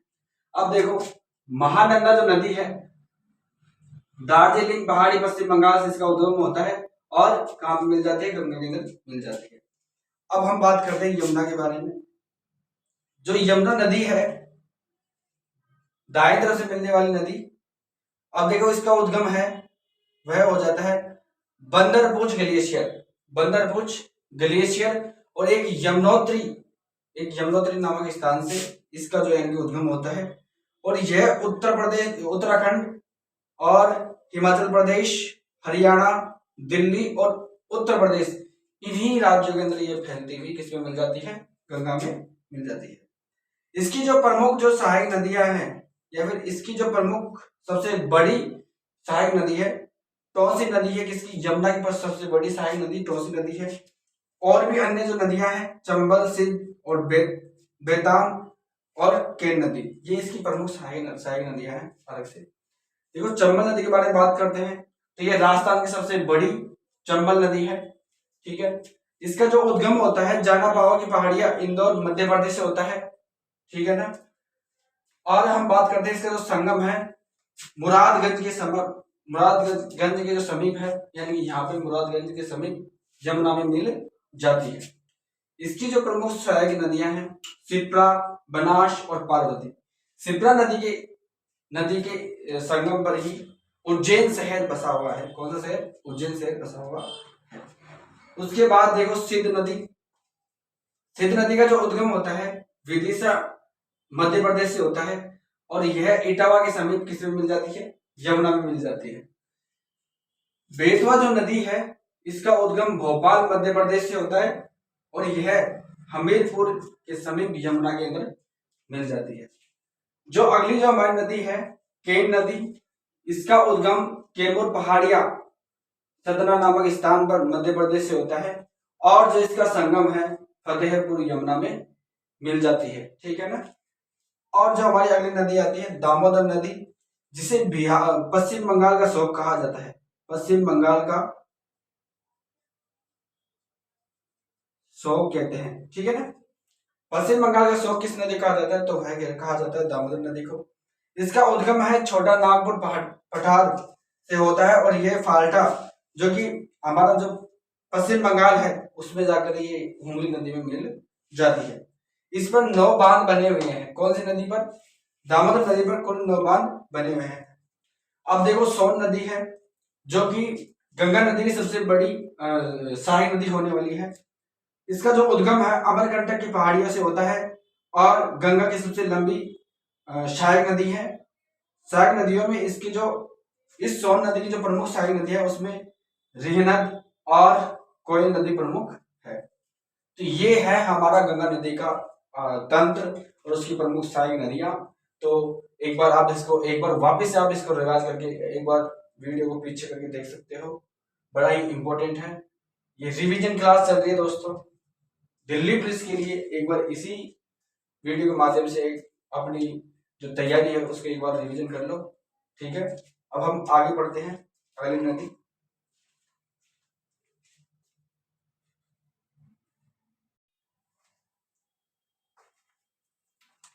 देखो दोस्तों, अब हमारी जो तीसरी प्रमुख नदी है ब्रह्मपुत्र नदी। कौन सी नदी है?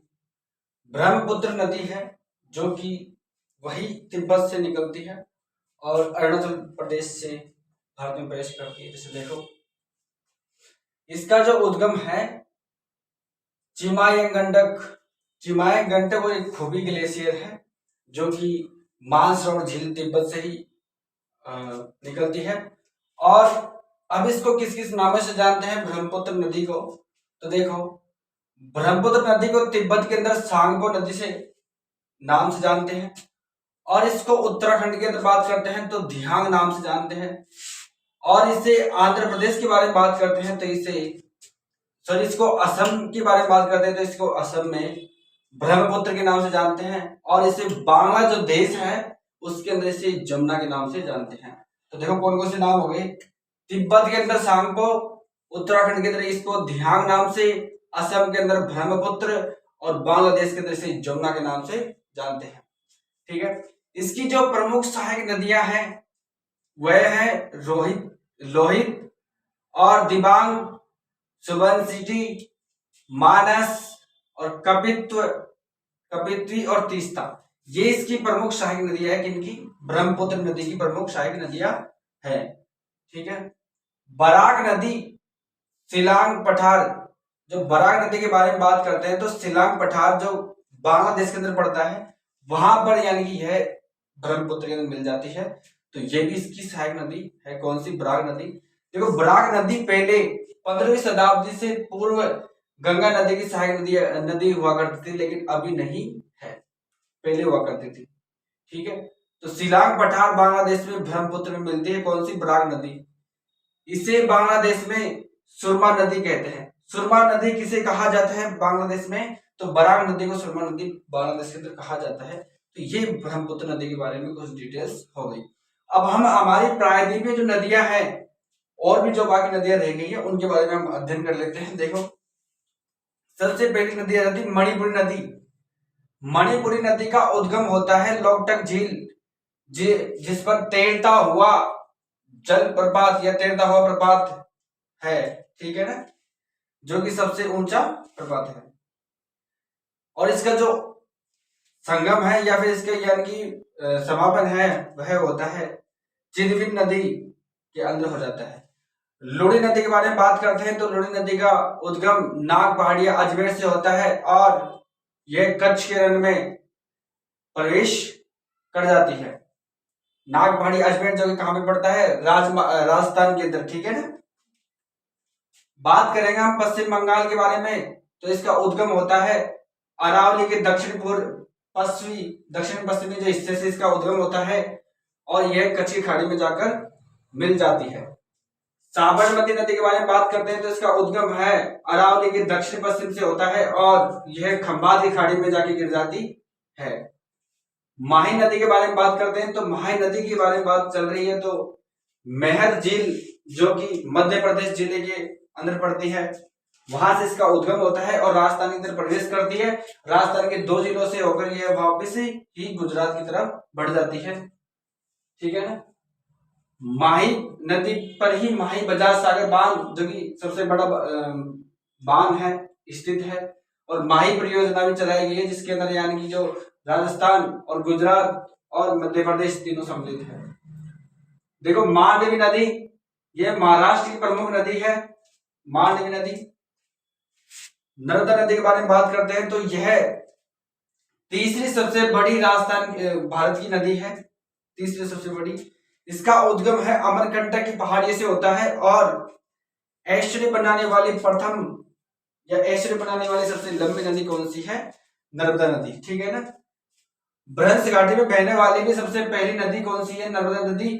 और भ्रंश घाटी में सबसे बहने वाली दूसरी सबसे जो लंबी नदी होगी वह ताप्ती नदी होगी और ऐश्वर्य बनाने वाली दूसरी सबसे नदी होगी वह ताप्ती नदी होगी। आगे बढ़ेंगे उसको।